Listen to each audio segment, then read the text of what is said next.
पहिलं श्रद्धावान बना आणि दुसरं शीलवान बना. हा दुसरा गुण आहे. 2 गुण झाले. तिसरा गुण ऐकायचा का? बोर व्हायला का? बंद करू का? सांगू 2 गुण. स्वागत आहे आपल्या सर्वांचं. हे बुद्धा टीचिंग चॅनल आहे. यावर बुद्ध आणि त्यांच्या संपूर्ण शिकवणीवर आणि शिक्षेवरती धम्मचर्चा होते. आपण सर्वजण बुद्धा टीचिंग चॅनलचा लाभ घ्यावा.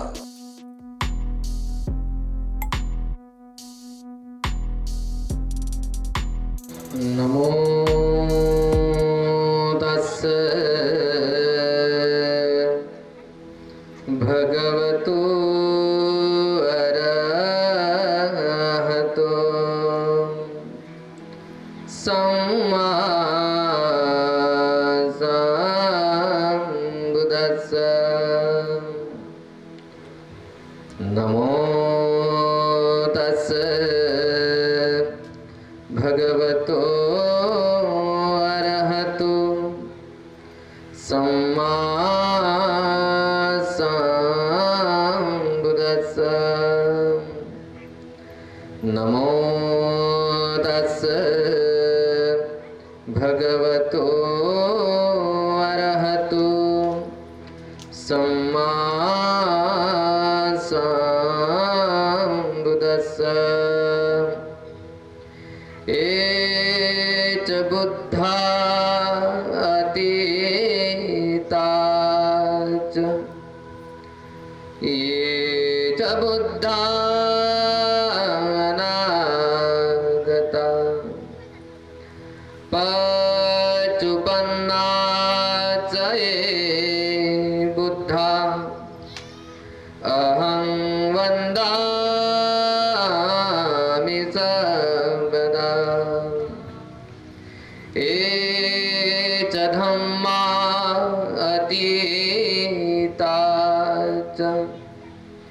एच धम्मा अनागता पचुपन्नाच ये धम्मा अहं वन्दामि सर्वदा. एच संघा अतीताच एच संघा अनागता पचुपन्नाच ये संघा अहं वन्दामि सर्वदा.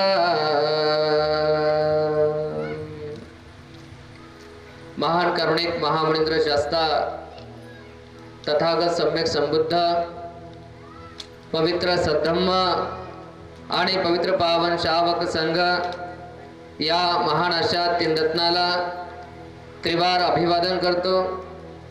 बोधिसत्व विश्वरत्न डॉक्टर बाबासाहेब आंबेडकरांनी केलेल्या सद्धम्माच्या क्रांतीमध्ये आपलं संपूर्ण जीवन मी समर्पित करतो. वंदनीय श्रद्धेय पितातुल्य गुरुवर्य पूज्य भदंत डॉक्टर उपगुप्तजी महास्तवीर यांच्याही प्रति त्रिवार अभिवादन. श्रद्धेय पूज्य भदंत डॉक्टर इंदवंशजी महास्तवीर यांच्याही प्रति त्रिवार अभिवादन.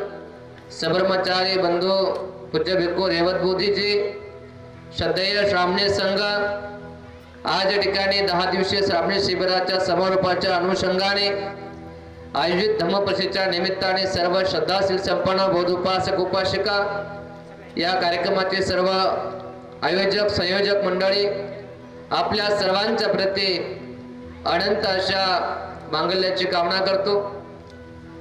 गेल्या अनेक वर्षापासून सुंदर असा उपक्रम आपण आपल्या या गावामध्ये आयोजित करत आहात. सातत्याने पूज्य भिक्खू संघाची सेवा आपण करत आहात. पूज्य भंतरीची धम्मदेशना खऱ्या अर्थाने सातत्याने आपण 10 दिवसापर्यंत ऐकत आहात. खरं तर सर्वप्रथम मी या सनपुरी गावातील सर्व महिला मंडळ आणि आयोजक संयोजक मंडळीचं मनपूर्वक मी अभिनंदन करतो. आपण सर्वांनी सुद्धा, आलेल्या बाहेरच्या लोकांनी सुद्धा आपण त्यांचं जोरदार एकदा टाळ्या वाजवून स्वागत करावं, की निश्चितच अत्यंत चांगला आणि स्तुत्य उपक्रम या ठिकाणी ते राबवतात. आता अनेक ठिकाणी आपण पाहतो धम्म परिषदा होतात, परंतु त्यामध्ये भंतरीच्या धम्मदेशना कमी, धम्मदेशनेला कमी लोक, परंतु गाण्याला मात्र प्रचंड लोक असतात. 2 धम्मदेशना सुद्धा होत नाहीत, लोक ऐकत नाहीत. परंतु या गावामध्ये मात्र श्रामणे शिबिराच्या माध्यमातून 10 दिवस निरंतर आपल्याला धम्मदेशना ऐकायला मिळते. मला वाटते 2 वर्षापूर्वी आपल्या गावामध्ये आलो होतो आणि सायंकाळच्या वेळेला मी धम्मदेशना आपल्याला दिली होती. म्हणजे दररोज संध्याकाळी वेगवेगळ्या भंतेजींना आपण आमंत्रित करून आपण 10 दिवस आपण नेहमी आपण ही धम्मदेशना ग्रहण करून खऱ्या अर्थाने धम्म समजून घेण्याचा एक चांगला सुंदर असा प्रयत्न आपण या ठिकाणी करतो. तर निश्चितच माणसामध्ये किती जरी अज्ञान असलं, किती जरी माणूस अडाणी असला, परंतु एखाद सातत्याने जर आपण त्याला मारा केला, सातत्याने जर आपण त्या ठिकाणी त्याच्यावर आघात करू लागलो, तर निश्चितपणे त्याला वळण आल्याशिवाय राहत नाही. बघा, एक दगड किती कणखर असतो. जेव्हा आपण विहिरीवर आडावर पाणी भरायला जातो पोहऱ्याने, दोरी साधी असते, परंतु बार दोरी त्या दगडावर घासल्यामुळे त्या दगडाला सुद्धा चोपडात तेल त्या ठिकाणी आकार मिळतो. कशामुळे? सातत्याने दोरी घासल्यामुळे. आणि म्हणून अगदी आपण किती जरी अज्ञानी असलो, आपण किती जरी विकाराने भरलेले असलो, परंतु जर हा प्रयत्न आम्ही सातत्याने करू लागलो, जर नेहमी आम्ही धम्मदेशना ग्रहण करू लागलो, सातत्याने जर आम्ही धम्मदेशना ग्रहण करू लागलो, तर निश्चितपणे खऱ्या अर्थाने एक ना एक दिवस आमच्यातलं अज्ञान हे दूर झाल्याशिवाय राहणार नाही याची खात्री आहे. आदरणीय गुरुवर्यांनी आशावाद व्यक्त केलाय. भंतजी म्हणाले की आम्ही जे काम केलंय, त्यांचे खडतर प्रयत्न केले, जे भंतेजीनं बीज रोवलेले आहेत, जे रोपटे लावलेले आहेत, त्याचा वृक्ष आता होत आहे, होताना दिसत आहे आपल्याला. भंतेजी नेहमी आशावादी असतात. तो आशावाद बाबासाहेब आंबेडकरांनी आणि भगवान बुद्धांनी आमच्यामध्ये पेरलाय. आम्ही सुद्धा सदैव आशावादी असलं पाहिजे. आम्ही कधीही निराशावादी नाही झालं पाहिजे. आम्ही नकारात्मकता नाही ठेवली पाहिजे. किती जरी अज्ञान असलं तर एक दिवस निश्चितपणे चांगल्या कामाला, चांगल्या झाडाला फळ येतं, हा भाव आमच्या मनामध्ये असला पाहिजे. परंतु आम्ही सातत्यानं प्रयत्नशील असलं पाहिजे आणि प्रयत्न करण्याची आम्ही तयारी ठेवली पाहिजे. प्रशिक्षणाची तयारी आम्ही सातत्याने ठेवली पाहिजे. गेल्या 5-4 वर्षापासून या समाजाने एक चांगला उपक्रम या ठिकाणी राबवलेला आहे आणि त्याच्यामध्ये सातत्य आहे याचा मला मनस्वी आनंद होतो आहे. हे सातत्य टिकवणं अत्यंत महत्वाचं आहे. सातत्य असलं पाहिजे माणसाच्या कामामध्ये. सातत्य जर माणसाच्या कामामध्ये असलं, निरंतरता जर माणसाच्या कामामध्ये असली, तर खऱ्या अर्थाने माणसाला त्यामध्ये यश प्राप्त होते. निरंतरता ही सफलता की कुंजी है. कामाची निरंतरता, कंटिन्युटी जी आहे ते खऱ्या अर्थाने आम्हाला यशाकडे घेऊन जाते. मला एक आमच्या गुरुदत्तचं उदाहरण आठवलं. एक राजा होता, त्या राजाला लय नाद होता, छंद होता. आता बापा नाद काय कमी नसतात, आपल्याला काही कमी नाद नसतील. कुणाला कशाचा नाद, तो कुणाला कशाचा नाद, कुणाला भांडायचा नाद, कुणाला बोलायचा नाद, कुणाला नाचायचा नाद, कुणाला खायचा नाद, तर कुणाला पियायचा नाद, तर कुणाला कशाचा नाद, कुणाला बाईचा नाद, तर कुणाला भावाचा नाद, तो कुणाला कशाचा नाद, कुणाला लबाड बोलायचा नाद, कुणाला लबाड्या चोऱ्या चपाट्या करायचा नाद, कुणाला कशाचा नाद. असे नाद असणारी माणसं असतात. परंतु त्या काळामध्ये तो राजा होता, त्या राजाला नाद होता, तो राजाला नाद स्पर्धा घेण्याचा होता. वेगवेगळ्या प्रकारच्या तो स्पर्धा घ्यायचा.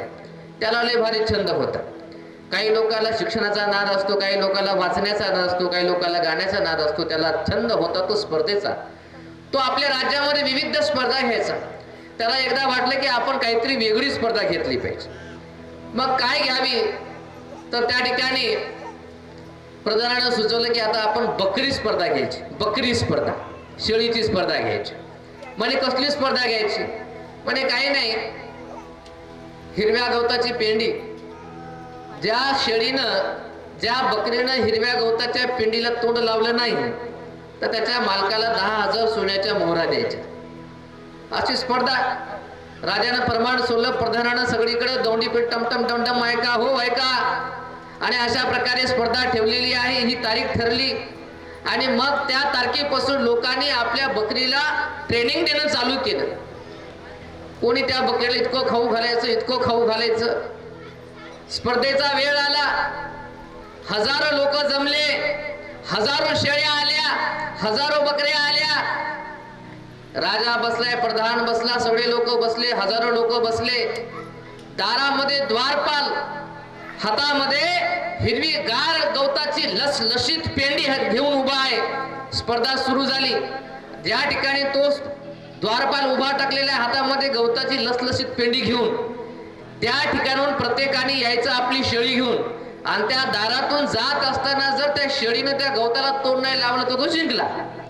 आता सांगा, शेळीची जात हिरवं दिसलं, लसलशीत, किती जरी खाऊ घातलं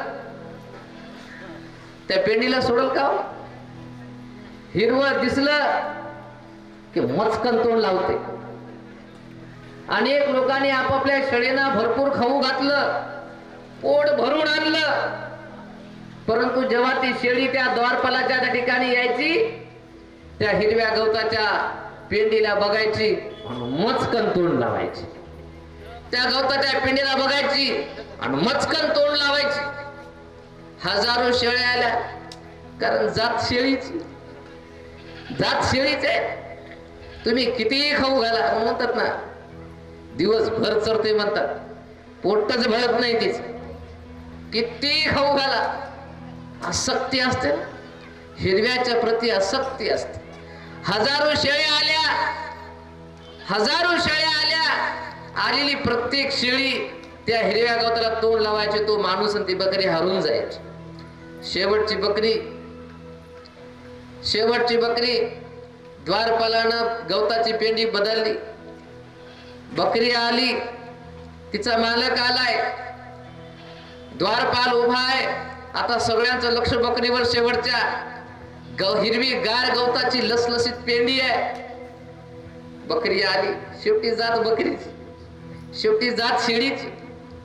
इकडून द्वारपाल उभा आहे, हातामध्ये गवताची पेंडी आहे, मध्ये शेळी आहे, बाजूला तिचा मालक आहे. शेळी आली, गवताकडे पाहिलं, पुन्हा मालकाकडे पाहिलं, शेवटी जात शेळीची. पुन्हा गवताकडे पाहिलं, पुन्हा मालकाकडे पाहिलं, पुन्हा गवताकडे पाहिलं, पुन्हा मालकाकडे पाहिलं, पण तिनं काही त्या गवताच्या पेंडीला तोंड लावलं नाही. ती जिंकली. तो मालक जिंकला, 10,000 सोन्याचा मालक झाला. राजाने स्टेजवर बोलावलं, पण तू राजाने सांगितलं तू जिंकलास, तुला तुझं बक्षीस मिळेल, याच्याबद्दल वाद नाही, परंतु तुला अगोदर उत्तर द्यावं लागेल की या बकरीनं या गवताच्या पेंडीला तोंड लावू नये, म्हणून तू अशी कोणती ट्रेनिंग दिली तुझ्या बकरीला की जिनं तोंड लावलं नाही. एवढं उत्तर सांग आणि तुझं बक्षीस घेऊन जा. कारण जात शेळीची बापा. लोकांनी इतकं खाऊ घातलं होतं, प्रत्येकाने आपापल्या शेळीला इतक्या ट्रेनिंगा दिल्या, पण आली प्रत्येक शेळी की मचकन तोंड लावायची. आली शेळी की मचकन तोंड लावायची. जात शेळीची बापा. आसक्ती सुटणं सोपं नाही, भाव मनातला सुटणं सोपा नाही. तू असं काय केलं म्हणे, अशी कोणती ट्रेनिंग दिली की त्या ठिकाणी तिनं तोंड नाही लावलं. तो म्हणे महाराज काय नाही म्हणे, मी एकच काम केलं म्हणे महिनाभर. म्हणे कोणतं काम केलं? म्हणे माझ्या शेळीच्या पुढे मी रोज हिरवीगार गवताची पेंडी घेऊन उभं टाकायचो. माझ्या शेळीच्या पुढे रोज हिरवीगार गवताची पेंडी घेऊन मी उभं टाकायचो म्हणे, आणि तिनं त्या शेळीनं त्या गवताच्या पिंडीला तोंड लावलं रे, एक फटका द्यायचो म्हणे, एक फटका द्यायचो म्हणे. आणि फटका दिला की तोंड वाकडं करायची. मग 1 महिन्याभर फटक्याचं ट्रेनिंग दिलं म्हणे मी. 1 महिना तिला फटके दिले.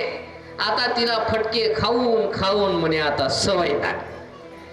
म्हणून जेव्हा ती इथे आली तेव्हा हातामध्ये द्वारपालाच्या गवताची पेंडी आहे. इकडून मालक आहे. तिला माहित की इकडं तोंड लावलं इकडून फटका बसते. खायला तर भेटत नाही पण फटका मात्र बसते. बापा फटका खाण्यापेक्षा तोंड लावलेलं बरं. बस महाराज म्हणे एवढंच मी काम केलं, फटके द्यायचं काम मात्र मी केलं म्हणे.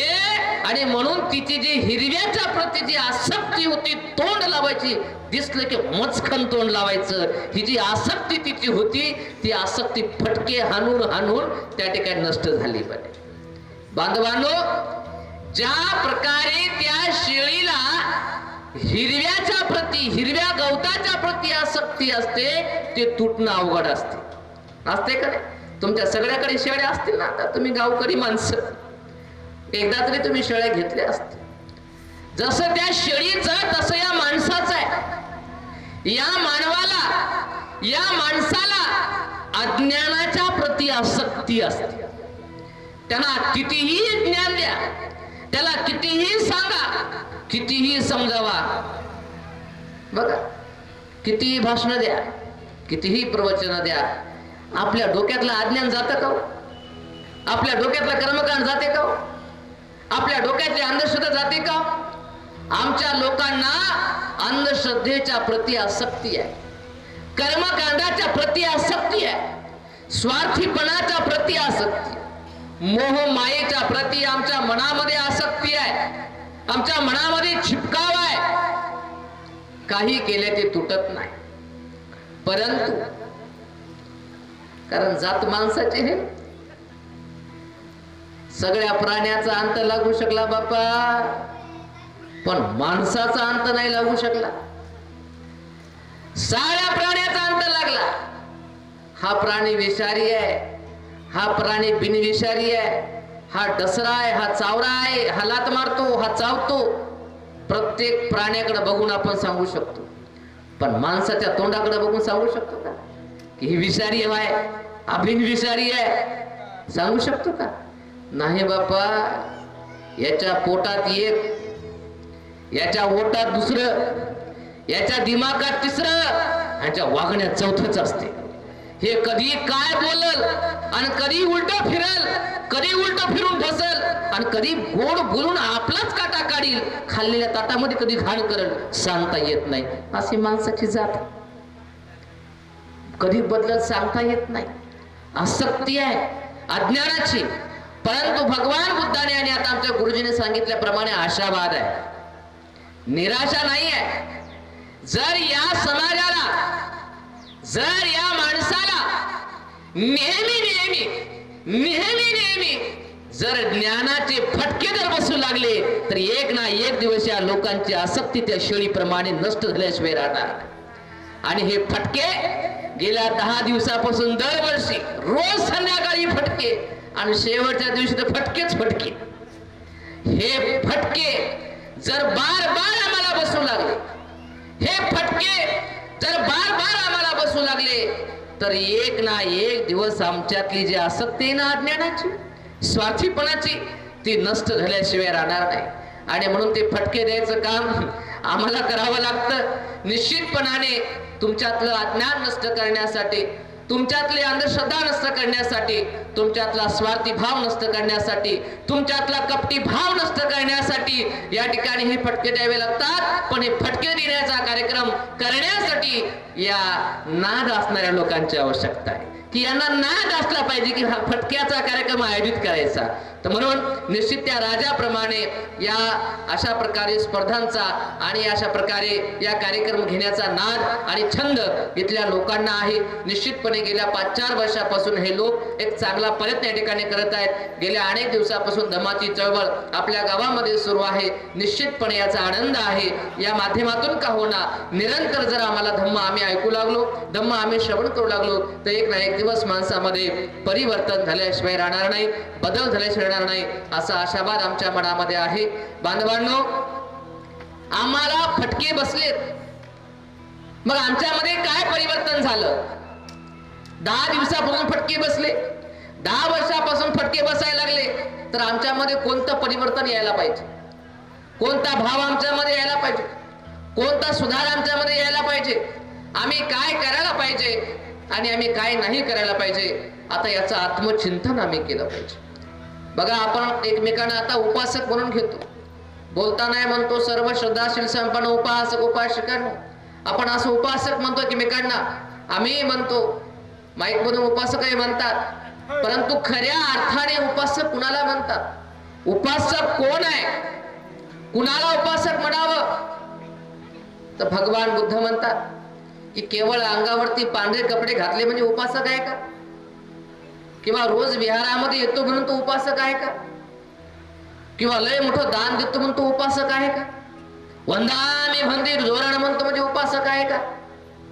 किंवा लय गोड गळ्यानं वंदना म्हणतो म्हणजे उपासक आहे का? केवळ वंदना म्हणून उपासक नाही, केवळ विहारामध्ये येतो म्हणून तो उपासक नाही, केवळ दान देतो म्हणून तो उपासक नाही, केवळ अंगावर पांढरे कपडे घालतो म्हणून उपासक नाही, केवळ तो लय भारी प्रवचन बसून शांतपणे ऐकतो म्हणजे उपासक नाही. तो उपासक कोण आहे? उपासक कोण आहे?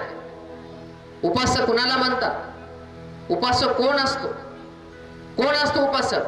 तर भगवान बुद्ध म्हणतात, ज्या व्यक्तीमध्ये, ज्या माणसामध्ये 4 सद्गुण असतात, ज्या माणसामध्ये 4 सद्गुण असतात, त्याच व्यक्तीला, त्याच माणसाला, त्याच बाईला उपासक किंवा उपासिका असं म्हणतात. ज्याच्यामध्ये 4 गोष्टी असतात. त्या 4 गोष्टी तुम्हाला माहित आहेत का? की कोणत्या 4 गोष्टी तुमच्यामध्ये आल्यावर तुम्हाला उपासक किंवा उपासिका म्हणता येते? माहित आहे का तुम्हाला? बाप्पा मुकेश आहे तर आहे म्हणा, नाही तर नाही म्हणा. आहे का माहित? नाही. त्या 4 गोष्टी मी तुम्हाला सांगण्याचा प्रयत्न करतो. श्रद्धापूर्वक तुम्ही ग्रहण करा. त्या 4 गोष्टी जर तुमच्यामध्ये असतील तर तुम्ही उपासक म्हणून घेण्यास पात्र आहात. तुम्ही उपासक आहात. जर त्या 4 गोष्टी तुमच्यात नसतील तर तो आणण्याचा प्रयत्न करा आणि खऱ्या अर्थाने उपासक बनण्याचा प्रयत्न करा. कोणत्या 4 गोष्टी? बघा, त्या 4 गोष्टी मी सांगणार आणि मी थांबणार, कारण मला पुढे जायचंय, काम आहे. शेवटी मग म्हणते एकदवंसाची धम्मदेशना देतील आणि हा कार्यक्रम संपेल. या 4 गोष्टी मी तुम्हाला सांगेन. श्रद्धापूर्वक आपण त्या 4 गोष्टी ग्रहण करा. तथागत भगवान बुद्धाच्या धम्मामध्ये आम्ही आलो. बाबासाहेबांनी आम्हाला हा बुद्ध धम्म दिला. आता या धम्मामध्ये जर तुम्हाला परिपक्व व्हायचं असेल तर या 4 गोष्टी तुमच्यामध्ये येणं गरजेचे आहे. तर आम्ही उपासक म्हणून घेण्यास पात्र आहोत. तर या धम्मामध्ये उपासका जर स्वतःला म्हणून घ्यायचा असेल, उपासक तुम्हाला बनायचं असेल, धम्माचा खरा लाभ तुम्हाला घ्यायचा असेल, खऱ्या अर्थाने जर तुम्हाला बुद्धाला पाहायचं असेल, खऱ्या अर्थाने तुम्हाला बुद्ध जर पावन करायचं असेल, खऱ्या अर्थाने संघाचे महत्त्व तुम्हाला समजून घ्यायचे असेल, तर तुमच्यामध्ये सगळ्यात पहिली गोष्ट आली पाहिजे, सगळ्यात पहिला गुणधर्म आला पाहिजे, सगळ्यात पहिला गुण आला पाहिजे. आणि त्या उपासकातल्या पहिल्या गुणांचं नाव आहे श्रद्धा. काय नाव आहे? काय नाव आहे? श्रद्धा. जेव्हा मी तुम्हाला बोलतो तेव्हा मला बोलत जा, जेव्हा काही विचारतो तेव्हा मला सांगत जा. नाहीतर काय होतं माहित आहे? एक शायर कहता है, अगर जिंदा हो तो जिंदा नजर आना जरुरी है. अगर जिवंत असाल तर आम्ही जिवंत आहो असं दिसलं पाहिजे. आता एखाद्या मुर्द्याला किती जरी हलवलं, उठ बापा उठ बापा उठ बापा, नाही उठला तर त्याला काय समजवतो आपण? गेलं गेलं. मग मी तुम्हाला काही विचारलं मग तुम्ही काहीच म्हणाल, मुकेच बसता, तर मला काय वाटल मी मुर्द्यावर तर बोलला झालोय. जिवंत माणसं लगेच काही विचारायला पटकन सांगायचं, काय का ना. मग पहिला गुण कोणता? पहिला गुण कोणता? श्रद्धा. हाय, जिवंत आहे, जिवंत आहे, आहेत आहेत.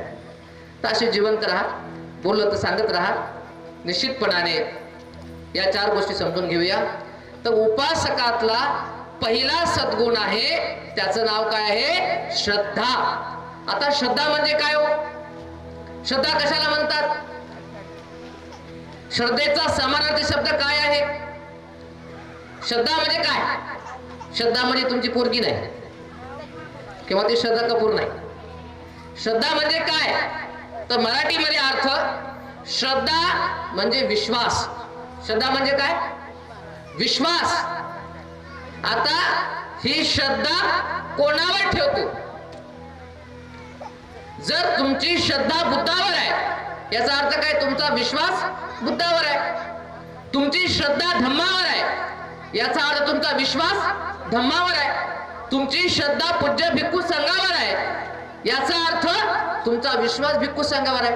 आता ज्या व्यक्तीच्या, ज्या माणसाच्या मार्गाने तुम्हाला जायचं आहे, त्या मार्गावर किंवा त्या माणसावर तुमचा विश्वासच नाही, तर काय तुम्हाला तो मार्ग कळेल? काय तो धम्म कळेल? काय त्या भिक्खू संघाची मत्ता कळेल? काय कळेल का? जर त्याच्यावर विश्वासच तुमचा नाही. आता उदाहरण तुम्हाला सांगितलं, तुम्ही बिमार पडलात आणि तुम्हाला दवाखान्यात जायचं आहे. तुमचा घरेलू डॉक्टर आहे आणि ते डॉक्टर लय भारी आहे, लय हुशार आहे, लय ट्रीटमेंट भारी देते, लगेच बिमारी दुरुस्त होते. आणि त्या डॉक्टरकडे तुम्ही गेले, त्यानं गोळ्या दिल्या, त्यानं औषध दिलं, त्यानं सगळं काही दिलं, पण जर त्या डॉक्टरवर तुमचा विश्वासच नाही, तर गोळ्या त्याच्या खासाल का? आणि त्याच्या दिलेल्या गोळ्या खाणारच नाही, तर बिमारी दूर होईल का? बिमारी दूर झालीच नाही तर दुःख हलकं होईल का? जर दुःख हलकं व्हायचं असेल तर बिमारी दूर होणं गरजेचं आहे. जर बिमारी दूर करायची असेल तर औषध खाणं गरजेचं आहे. जर औषध खायचं असेल तर त्या औषध देणाऱ्यावर विश्वास ठेवणं गरजेचं आहे. नाही बापा कशा गोळ्या दिल्या की मारते की काय, मरते की काय खाऊन, असं जर म्हणलं, शंका जर घेतली तर गेला, फायदा नाही. डॉक्टरची किती जरी भारी डिग्री असली, किती जरी भारीचं औषध असलं, पण त्याच्यावर विश्वासच नाही ना. म्हणून तुम्ही भगवान बुद्धाची कितीही वंदना करू लागले, तुम्ही बुद्धाची कितीही गुणगान करू लागले, तुम्ही किती बुद्ध बुद्ध रात्रंदिवस म्हणू लागले, किती बुद्धाच्या मूर्त्या आणू लागले आणि किती बुद्ध विहार बांधू लागले, पण जर त्या बुद्धावर तुमचा विश्वासच नसेल तर हा सगळा खटाटोप कोण्या कामाचा? त्या बुद्धावर तुमचा विश्वासच नाही तर हा खटाटोप कोण्या कामाचा? हे प्रवचन ऐकण्यासाठी लाखो रुपये तुम्ही खर्च करू लागले, मंडप टाकू लागले, बोलवू लागले, पैसा खर्च करू लागले, मेहनतीचा पैसा खर्च करू लागले, तर का धम्म ऐकण्यासाठी लांबून लांबून भिक्षे बोलू लागले, त्यांना एवढा पैसा खर्च करू लागले धम्म ऐकण्यासाठी. पण जो धम्म ऐकण्यासाठी तुम्ही एवढा खटाटोप करू लागलात, उन्हातानामध्ये या ठिकाणी सगळे काम धंदे सोडून तुम्ही बसला जो धम्म ऐकण्यासाठी, पण त्या धम्मावर जर तुमचा विश्वासच नसेल, याच्या तत्वावर, याच्या गुणावर, तर मग हे ऐकून आणि बसून एवढा खटाटोप करून काय फायदा? वर्षानुवर्ष पालत्या घड्यावर पाणी आहे का नाही? वर्षानुवर्ष जरी तुम्ही केलं, 100 वर्ष जरी हे काम केलं आणि जीवनभर जरी आशेच ऐकत बसले, पण जे ऐकायलो धम्म, त्या धम्मावर विश्वासच नाही आमचा. आता ज्यांच्या मुखातून धम्म आम्ही ऐकू लागलो, ज्यांचं स्वागत करायलो, ज्यांना वंदन करायलो, ज्यांना दान द्यायलो, ज्यांच्या समोर बसून जे वर बसले त्यांच्या खाली बसून त्यांचं पाया पडून वंदन करून, त्यांचा आदर करून, गौरव करून, ज्यांच्या मुखातून तुम्ही हा धम्म ऐकत आहे, तो म्हणजे भिक्खू संघ, तो म्हणजे भिक्खू संघ. आता या संघावर आमचा विश्वास नाही, तर मग यांनी किती जरी सांगलं तुम्हाला, डोकं फुडू फुडू, पण यांच्यावर विश्वास तर पाहिजे ना. यांच्या बोलण्यावर परिणाम कधी होतो? विश्वास ठेवल्यावर. मग तो बुद्धावर असो, धम्मावर असो का भिक्खू संघावर असो, विश्वास पाहिजे ना. त्या विश्वासालाच काय म्हणतात? श्रद्धा. ते श्रद्धा तुमच्यामध्ये पहिल्यांदा आली पाहिजे. पहिला गुण उपासकाचा, तुम्ही श्रद्धावान बनलं पाहिजे. म्हणजे तुम्ही विश्वासू बनलं पाहिजे. बुद्धावर, धम्मावर, संघावर तुमचा विश्वास असला पाहिजे. याच विश्वासाला पुढे चालून म्हणतात निष्ठा, की बुद्धावर, धम्मावर, संघावर तुमची निष्ठा असली पाहिजे. याच विश्वासाला, याच निष्ठेला पुढे जाऊन म्हणतात आस्था. या त्रिरत्नावर तुमच्या मनामध्ये आस्था असली पाहिजे. यालाच पुढे जाऊन म्हणतात अंतर्मनाचा पवित्र भाव, मनातला भाव, तो भाव तुमचा बुद्ध धम्म संघावरती असला पाहिजे. यालाच इतर धर्माच्या भाषेमध्ये म्हणतात भक्ती. या बुद्ध धम्म संघावर तुमची काय पाहिजे? भक्ती पाहिजे. मनात तो भाव पाहिजे बुद्ध धम्म संघाच्या प्रती. आमच्या मनातच भाव नाही तर हे बुद्ध धम्म संघ कसा पावेल आम्हाला? पण बघा संत तुकडोजी महाराज म्हणतात मनी नाही भाव म्हणते देव मले पाव. मनी नाही भाव म्हणते देव मले पाव. देव अशान भेटायचा नाही रे. देव बाजारचा भाजीपाला नाही रे. तुकडोजी महाराजांचं कीर्तन. आम्हाला कीर्तन ऐकायची सवय झाली, तुम्हाला ऐकायची सवय झाली, पण कीर्तनानं भलं होत नाही. त्याने सांगितलं महाराजांनी की मनात तुमचा भाव असला पाहिजे. मनात तुमचा भाव असेल तर तुम्हाला बुद्ध पावेल. आम्हाला बुद्ध का पावत नाही? आम्हाला धम्म का पावन होत नाही? आम्हाला संघ का पावन होत नाही? कारण आमच्या मनात तो पाहिजे तसा भाव नाही, तो विश्वास नाही, ती भक्ती नाही, ते आस्था नाही, ते निष्ठा नाही. ती आस्था, निष्ठा, भक्ती आमच्यामध्ये असली पाहिजे. तो अंतर्मनातला भाव आमच्यामध्ये असला पाहिजे. म्हणून पहिला गुण या लोकातला कोणता असेल तर तो म्हणजे श्रद्धा आहे. म्हणून तुम्ही श्रद्धावान बनलं पाहिजे. जेव्हा तुम्ही श्रद्धावान बनता म्हणजेच बुद्ध, धम्म आणि संघ या तीन रत्नावर तुम्ही विश्वास ठेवता, निष्ठा ठेवता. आणि विश्वास जेव्हा तुम्ही ठेवायला लागता तेव्हा बुद्धाला खऱ्या अर्थाने अंतर्मनातून वंदना करायला लागता. धम्माला खऱ्या अर्थाने अंतर्मनातून, अंतःकरणातून तुम्ही ऐकायला लागता. आणि जेव्हा अंतःकरणातून, मनातल्या अंतरी भावातून जेव्हा धम्म श्रवण करता तेव्हा धम्म मनोपटलावर पोहोचतो.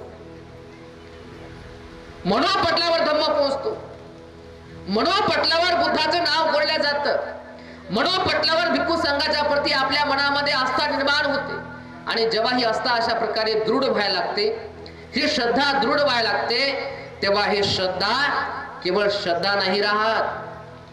केवळ श्रद्धा नाही राहत, तर श्रद्धा अधिक गंभीर रूप धारण करते. एकदा तुम्ही जर बुद्ध आणि धम्म ग्रंथ वाचला असेल तर त्या ग्रंथामध्ये एक आल्बक यक्षाचं उदाहरण आलं आहे. तो आल्बक यक्ष भगवान बुद्धाला प्रश्न करतो, हे भगवान, हे संसार म्हणजे दुःखाचा भांडार आहे. हे संसार म्हणजे दुःखाचा सागर आहे. ऐका नाही, दुःख सागर आहे की नाही संसार? आता आम्ही तर काय बापा ब्रह्मचारी माणसं, संन्यासी माणसं, संसाराचं काही ज्ञान, तेवढं ज्ञान नाही. परंतु तुम्ही संसारामध्ये कोणी 50 वर्ष घातले, कोणी 60 वर्ष घातले, कोणी 40 वर्ष घातले, कोणाची हयात गेली, कोणाचा आता सूर्य डुबायला आला, कोणाचा मावळायला आला. खरं सांगा, संसार दुःखाचा सागर आहे का नाही? बापा मुकेच आहे, जिवंत आहे. नाना प्रकारचे दुःख आमच्या जीवनामध्ये आहे का नाही? कुणाला कशाचं दुःख, तो कुणाला कशाचं दुःख. जर विचारलं तुम्हाला, बाबा सांगा बरं तुम्हाला दुःख आहे का नाही, तर प्रत्येक जण म्हणेल, बाप्पा काय सांगावं आमचं दुःख तुम्हाला, न सांगलेलंच बरं. सोसलं तेवढं सोसाव, नाही सोसलं तर डोळे मिठाव, असं वाटते का नाही? काय सांगा वाटते कुणा? नाना प्रकारचं दुःख आहे. एवढंच फरक आहे, कुणाला सहन होते तर कुणाला होत नाही. कुणाचं दिसते तर कुणाचं दिसत नाही. कुणाचं हलकं तर कुणाचं भारी. कुणाचं संपते तर कुणाचं संपत नाही. कोणाचं एक संपत्ती की लगेच दुसरं निर्माण होते, दुसरं संपलं की लगेच तिसरं निर्माण होते. कदरून गेलं माणूस. बघा किती दुःख आहे सांगायला गेलं. बघा आता जास्त महिला उपस्थित आहेत. लहानपणापासून बाया स्वयंपाक करतात. महिला जेव्हा बारकी पोरगी असते ना, छोटी, जिला कळत नाही, शेंबडी असते, तेव्हापासून तिला स्वयंपाकाची सवय. तेव्हा अगोदर तिची प्रॅक्टिस कुठं असते? चिखलामध्ये. चिखलाच्या चपात्या, चिखलाच्या चुली, चिखलाचं लाटणं, चिखलाचं पातेलं, सगळं चिखलाचं सगळं. तिथून तिची सुरुवात होते बघा स्वयंपाकाची. तिथून तिची सुरुवात बघा. कपडे धुवायची, भांडे घासायची, घरपूस झाडायची सुरुवात बघा. जेव्हा कळत नाही तेव्हापासून असते का नाही? तेव्हापासून बघा हे बायाचं सगळ्यात मोठं दुःख हे. इतक्या कदरतात बाया. हेच काम करून कधी बोलून दाखवतात. माय म्हणतात उभा जन्म गेला, कपडे धुता धुता, भांडे धुता धुता हात गेले म्हणतात, स्वयंपाक करता करता जिंदगी गेली म्हणतात. आता सण होईना म्हणतात, लय झालं म्हणतात. काय भलतीची लोक सांगतात. बघा कसं दुःख बघा या संसाराचं. सकाळ झाले की उठा, तेच घर झाडा, तेच भांडे धुवा, तेच अंग भरवा, तेच अंग धुवा, आणि तेच भांडे घासा, पुन्हा तेच भांडे भरवा, पुन्हा तेच अंगण झाडा, पुन्हा तेच सगळं करा, पुन्हा उद्या सकाळी उठले की पुन्हा तेच झाडा, पुन्हा तेच पुसा, पुन्हा तेच भांडे भरवा, पुन्हा तेच भांडे धुवा, पुन्हा आजही तेन, उद्या येतेन, परवा येतेन, उठल्यापासून तेन, झोपेपर्यंत तेच, आणि जवानीपासून तेच, आणि लहानपणापासून तेच, आणि आता म्हातारं झालं तरी तेच, मराठी टेकलो तरी तेच. तेच भांडे धुवा आणि तेच भांडे घासा, तेच कपड्याच्या घड्या करा आणि तेच कपडे मळवा, तेच बेडशीट धुवा आणि तेच बेडशीट घाण करा, तेच घर घाण करा आणि तेच घर धुवा. ऐका ना, उठल्यापासून तेच, ते मरेपर्यंत तेच, झोपेपर्यंत तेच, तेच तेच तेच करून बघा ना. तेच डोकं इचरा आणि तेच डोकं मुठी करा, तेच सगळं करा, तेच अंगाचा, तेच अंग भरवा, तेच सगळं करा, तेच सगळं करा. उठल्यापासून तेच, उठल्यापासून तेच, तेच तेच करून करून कंटाळे बापा. आता कधी कधी बायला वाटते मरण तरी कावड येणार झालं मला. कदरली वाटते बघा. काही काही बाया स्वयंपाक करून अशा कदरतात बघा.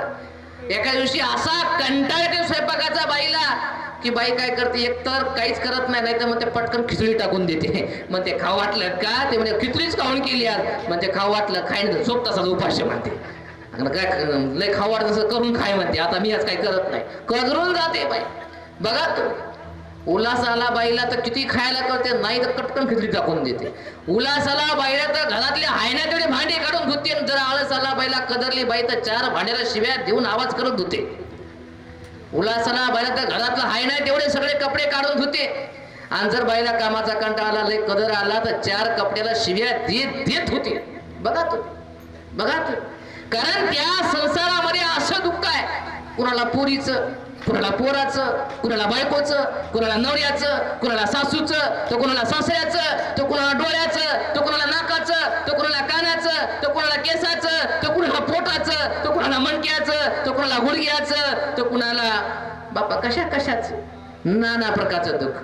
कोणाला शेळीचं, कोणाला म्हशीचं, कोणाला गाईचं, कोणाला कोंबडीचं, कोणाला कोंबड्याचं, तो कोणाला उकंड्याचं, तो कोणाला शेजाऱ्याचं, कोणाला शेजारींचं. नाना प्रकारच्या दुःखामध्ये, दुःखाच्या सागरामध्ये आपण पडलो आहोत. कदरला जीव याच्यातून कुठेतरी मुक्त व्हावं वाटते.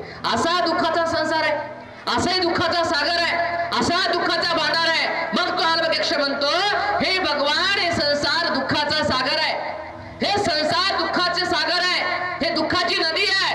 हे भगवान, या संसाराच्या सागरातून तरुण कसं जायचं? कोणता असा अंग आहे, कोणता असा भाव आहे, कोणती अशी नौका आहे की या दुःखाच्या संसारातून तरुण सुखाच्या किनाऱ्यावर पोहोचता येईल? तेव्हा भगवान बुद्ध म्हणतात, तुम्हा आमचे शास्ता तथागत सत्ताय ओघती तिरंग. श्रद्धा एक अशी नौका आहे, श्रद्धा एक अशी नौका आहे, श्रद्धा एक अशी होडी आहे की या होडीमध्ये जर तुम्ही बसलात, होडी म्हणजे जहाज, या जहाजामध्ये जर तुम्ही बसलात, कोणत्या? श्रद्धेच्या, श्रद्धेच्या जहाजात जर तुम्ही बसलात तर तुम्ही दुःखाचा सागर पार करू शकता. या दुःखाच्या सागरातून तरुण जाऊ शकता आणि सुखाच्या तीरावर तुम्ही पोहोचू शकता. सांगा बरं, असं कोणतं साधन आहे की तुम्ही या दुःखाच्या सागरातून तरुण जाल? काय दिसते का तुम्हाला संसारामध्ये की अमुक खाल्ल्यानं, तमुक खाल्ल्यानं, अमुक लेवल्यानं, तमुक घेतल्यानं, तमुक केल्यानं या तुमच्या दुःखातून तुम्ही मुक्त व्हाल? असं वाटते का तुम्हाला? आई उभा जन्म गेला तुमचा, काय वाटते काय? दिसते काय साधन असं? नाही. पण एक साधन असं आहे, एकच नौका अशी आहे आणि त्याचं नाव आहे श्रद्धा. श्रद्धाय ओघती तिरंग. श्रद्धेच्या नौकेमध्ये जर तुम्ही बसलात म्हणजे काय, तर बुद्धावर, धम्मावर आणि पूज्य भिक्खू संघावर जर तुम्ही श्रद्धा ठेवली तर बुद्धाचे गुण, धम्माचे गुण, पूज्य भिक्खू संघाचे गुण हे तुम्हाला प्रभावित करतील. या बुद्ध धम्म संघावर तुम्ही विश्वास ठेवल्यामुळे या बुद्ध धम्म संघाची देशना तुम्ही ग्रहण करा. ही देशना तुम्ही ग्रहण केल्यामुळे, या बुद्ध धम्म संघावर तुमची श्रद्धा असल्यामुळे त्या देशनेला तुम्ही अंगीकाराल, ते तुम्ही धारण कराल. आणि जो व्यक्ती बुद्ध धम्म संघाला, त्यांच्या गुणाला धारण करते, आत्मसात करते, त्याचं पालन करते, तर त्या ठिकाणी तो कोणत्याही प्रकारे दुःख करत बसत नाही. तो शील पालन करतो, तो ध्यान करतो, तो सत्कर्म करतो, तो व्याकुळ होत नाही, तो स्वार्थातून बाहेर येतो, तो सत्याला धारण करतो, तो सत्याला स्वीकारतो, तो सत्याचा स्वीकार करून सत्याच्या मार्गाने जातो. तो व्याकुळ होत नाही, तो भयचैन होत नाही, त्याचं मन उपगत नाही, कारण त्याची बुद्धावर श्रद्धा आहे, त्याची धम्मावर श्रद्धा आहे, त्याची संघावर श्रद्धा आहे. म्हणून श्रद्धाय ओघती तिरंग. श्रद्धेमुळे माणूस दुःखाचा सागर पार करून जातो आणि सुखाच्या तीरावर पोहोचतो. म्हणून बघा, कधी कधी घरामध्ये किती जरी भांडण झाले, तंटे झाले, वाद झाले, विवाह झाले, परंतु त्यांना जर भगवान बुद्ध दिसले किंवा जे विहारामध्ये आले तर सगळं मन शांत होते. त्यांना जर कुठं प्रवचन ऐकायला भेटलं त्याचं मन शांत होते. आणि त्यांना जर एखादं, आम्ही अनेक ठिकाणी जातो, आम्ही एखाद्या घरामध्ये नवरा बायको दन भांडणं चालू असते, पण एखाद्या ठिकाणी पचकर मध्ये जातो कधी कधी आणि ते भांडणं चालू असतात, पण जसंही भंतेजी गेले की भांडणं जिकडं तिकडं होतात. ते म्हणते गप्प बसा, भंतेजी आले, तुला नंतर बघतो म्हणते. म्हणते ते दोघंही म्हणतात, अरे भांडून घेऊ लागले, बोले आम्ही भंतेजी, या भंतेजी, बसा भंतेजी, आणि दोघंही जोडीने बसतात आणि दोघे जोडी वंदन करतात.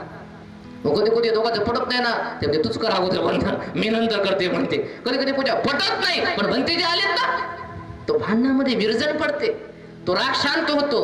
आणि मग थोडा वेळ भंतेजी बसले की हे पाणी देते, ते चहा देते, ते भोजन देते, ते वंदन करते, ते सोबत जाते आणि त्यामध्ये त्या दोघांचं भांडण निघून जाते. म्हणजे बघा का, तर भंतेजीवर श्रद्धा आहे ना. भंतेजीवर श्रद्धा असल्यामुळे, म्हणजे भिक्खू संघावर श्रद्धा असल्यामुळे ते भिक्खू संघासमोर भांडण करत नाही, तिथं गोडीने राहतात, गप्प राहतात. आणि थोडा वेळ जरी माणूस गप्प राहिला, राग शांत होतो, राग शांत होतो. म्हणजे बघा, भिक्खू संघाच्या सहवासामध्ये माणूस आला की राग शांत होतो. आता अनेकदा, आता आमचे उपगुप्त भंतेजी आहेत, आमचे गुरु आहेत, तुम्हाला कधी माहित असेल, पूर्णेतलं नवरा बायकोचं भांडण विहारामध्ये येते. पहिलं विहारात, मग पोलीस स्टेशनला, मग कोर्टात, कोणाचं भांडण असो पहिलं विहारात येते.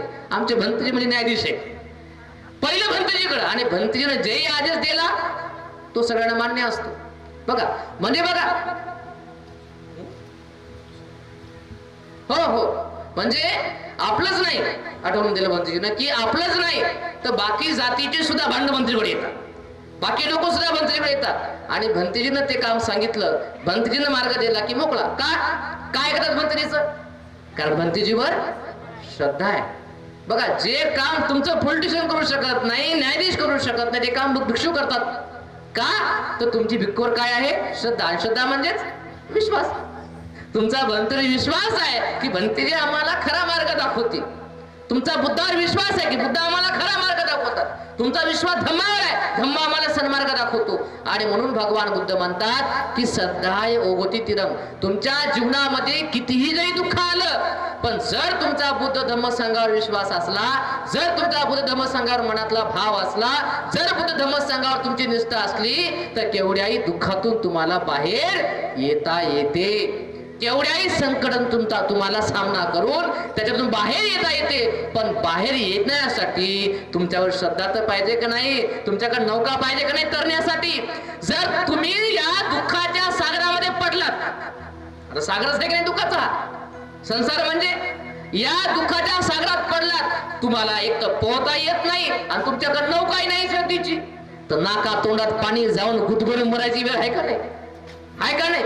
मग असेच काही लोक बघा गुदमरून मरतात संसारामध्ये, कारण कोणाला काही सांगू शकत नाही, त्याच्या मध्यस्थी कोणी जात नाही, कोणी सोडवायला जात नाही, कोणी समजायला जात नाही, कोणी ऐकायला जात नाही, आणि मग माणसं गुदमरून मरतात हो संसारामध्ये. मग कधी कधी आत्महत्या करतात, त्यांना सहन होत नाही. म्हणून जर हा दुःखाचा संसार तुम्हाला तरायचा असेल, या सागराला तुम्हाला तरून जायचं असेल, तर तुमच्याकडे श्रद्धेची होडी असली पाहिजे.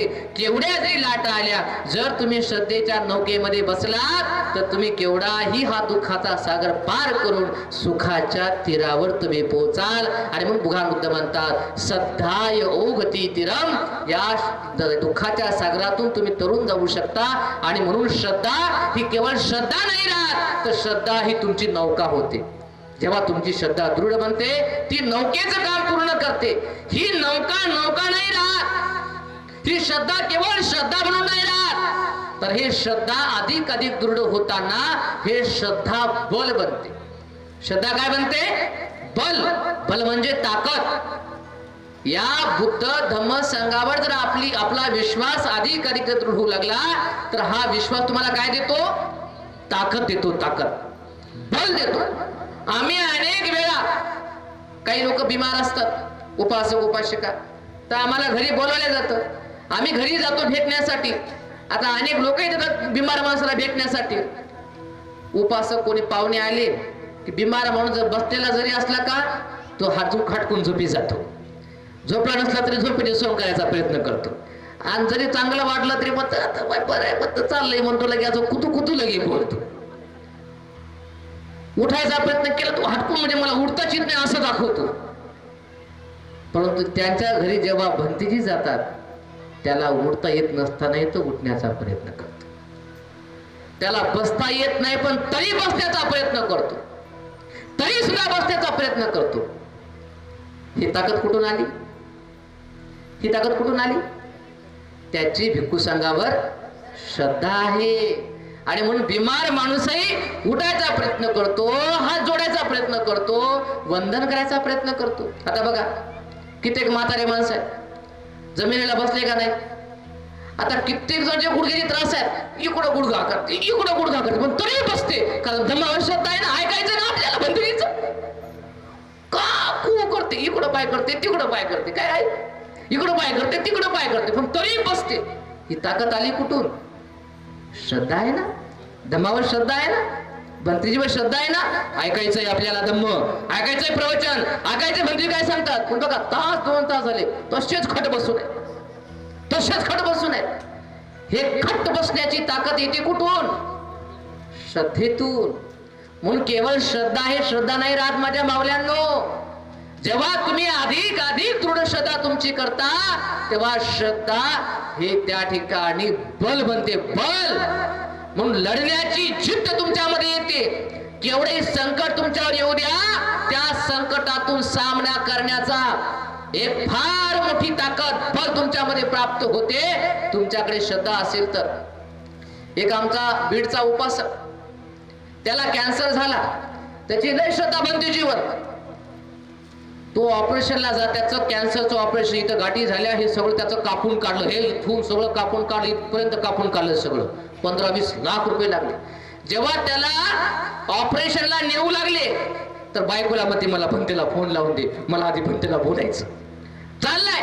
आणि ते त्याचा गाळा, म्हणजे त्याचं जे हे आहे स्ट्रक्चर, ते त्या हॉलमध्ये जाऊ लागले, ICU मध्ये, ऑपरेशन थिएटर मध्ये. तर तिथंच थांबवलं, म्हणजे थांबा. आणि तिथं मला व्हिडिओ कॉल करून भंतीजी वंदा, मी माझं ऑपरेशनला मी चाललो, मला आशीर्वाद द्या. बघा तिथून तो बोलतोय. आणि ऑपरेशन त्याचं 8 घंटे ऑपरेशन चाललं. 8 घंट्यात मध्ये सगळं कापून मिपून सगळं काढलं आणि त्याच्यानंतर 4 घंट्यानंतर त्याला होश आला. 12 घंट्यानंतर जसाही आयुष्यामधून बाहेर आला त्याला होश आला की लगेच बायकोला म्हणे फोन लावून दे. त्याला बोलता येत नसतं, कापून टाकलं होतं. फोन लावून दे म्हणते तिला. आणि लगेच मग डॉक्टर म्हणतात फोन जमत नाही जवळ म्हणे 1 मिनिट फक्त मला भंतेला बघायचंय म्हणे. मला फक्त भंतेला बघायचं, हात जोडायचे फक्त. आणि ते ऑपरेशन थिएटर मधून बाहेर आल्याबरोबर पहिलं त्यांनी फोन लावून दिला. आणि दुरूनच वंदामी भंतेची बोलता येत नव्हतं तरी वंदामी भंतेची आणि रोज वंदामी भंतेची. बघा केवढं मोठं संकट आहे हे. एवढं सगळं कापून काढणं, 12 घंट्याचं ऑपरेशन, 12 घंटे बेहोश मध्ये अवस्था. पण तशा अवस्थेमध्ये सुद्धा भंतेची आठवण येते. तशा अवस्थेमध्ये भंतेना बघा वाटते. तशा अवस्थेमध्ये भंतेजींना हात जोडा वाटतात. हे बल नाही का? हे ताकद नाही का? हे श्रद्धा केवळ श्रद्धा नाही राहत, तर श्रद्धा हे बल बनते. श्रद्धा ही ताकद बनते. म्हणून केवढी संकट तुमच्यावर आलं, केवढी बिमारी तुमच्यावरती आली, पण श्रद्धा जर तुमच्या मनामध्ये भगवान बुद्धाच्या प्रती, त्यांच्या धम्माच्या प्रती, त्या संघाच्या प्रती असेल तर केवढ्याही संकटातून तुम्हाला बाहेर पडता येते. केवढ्याही संकटाचा सामना करण्याची ताकद तुमच्यामध्ये येते. माझ्या बांधवांनो, माझ्या मावल्यांनो, ही ताकद तुमच्यामध्ये तुम्हाला आणायची असेल तर तुमच्यामध्ये श्रद्धा आली पाहिजे. त्रिरत्नाच्या प्रती, बुद्ध धम्म संघाच्या प्रती. हे श्रद्धा केवळ बल नाही राहत. जेव्हा ही श्रद्धा अधिक अधिक अधिक दृढ बनते तर तेव्हा बुद्ध म्हणतात ते श्रद्धा एक इंद्रिय सुद्धा आहे. ते श्रद्धा एक इंद्रिय बनते.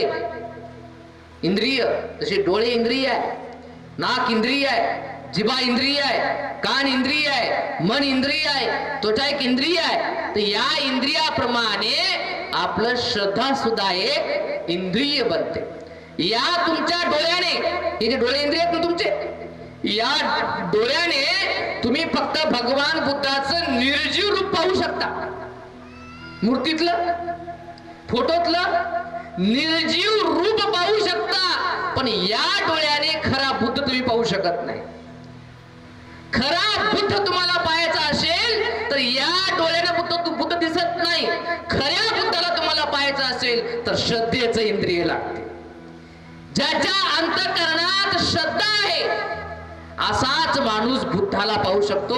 त्या मूर्तीतला त्यागी, शीलवान, करुणामय, अरहंत, जीवनमुक्त, सम्यक संबुद्ध श्रद्धा इंद्रिय असलेला माणूसच तो बुद्ध पाहू शकतो.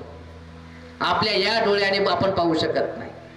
या डोळ्याने तुम्हाला दिसल ते मूर्ती, दिसल ते फोटो, पण त्या फोटोतला, त्या मूर्तीतला खरा जो बुद्ध आहे, जो शीलवान आहे, जो करुणावान आहे, जो दयावान आहे, जो मैत्रीवान आहे, जो आश्रम मुक्त आहे, जो जन्मानुजन्माच्या बंधनातून मुक्त आहे, जो अरहंत झालेला आहे, जीवनमुक्त झालेला आहे, सम्यक संबुद्ध आहे, जो सर्वज्ञ आहे, जो विद्या आणि आचरणाने युक्त झालेला आहे, ज्याने स्वतःची सुगती केलेली आहे, असा बुद्ध तुम्हाला पाहायचा असेल तर तुम्हाला कोणते इंद्रिय लागते? श्रद्धा इंद्रिय लागते. कोणते इंद्रिय लागते? बापा मुकेच बोलले जाता. कोणते इंद्रिय? श्रद्धा इंद्रिय. श्रद्धा इंद्रियानेच तुम्ही बुद्धाला पाहू शकता. या डोळ्याने तुम्ही बुद्धाला पाहू शकत नाही. या तुमच्या कानाने तुम्ही फक्त माझ्या मुखातले शब्द ऐकू शकता. एक शब्द म्हणून, जसं एखादं कुठतरी भाषण चाललं, या कानाने तुम्ही फक्त, या कान इंद्रियाने फक्त शब्द ऐकू शकता. पण जेव्हा तुमच्याकडे श्रद्धा इंद्रिय असेल तर हे केवळ माझ्या मुखातले शब्द नाही, तर हा धम्म तुम्हाला कळेल. या धम्माचं मर्म तुम्हाला कळेल. या धम्माची वाणी तुम्हाला कळेल की हा जो धम्म आहे, जो धम्म सुव्याख्यात आहे, स्वाख्यातो भगवता धम्मो, जो धम्म सांदृष्टिक आहे, आंधळ्यालाही हा धम्म दिसतो, आंधळ्यालाही हा धम्म कळतो, बहिऱ्यालाही हा धम्म कळतो, जेव्हा त्याच्याकडे श्रद्धा इंद्रिय आहे.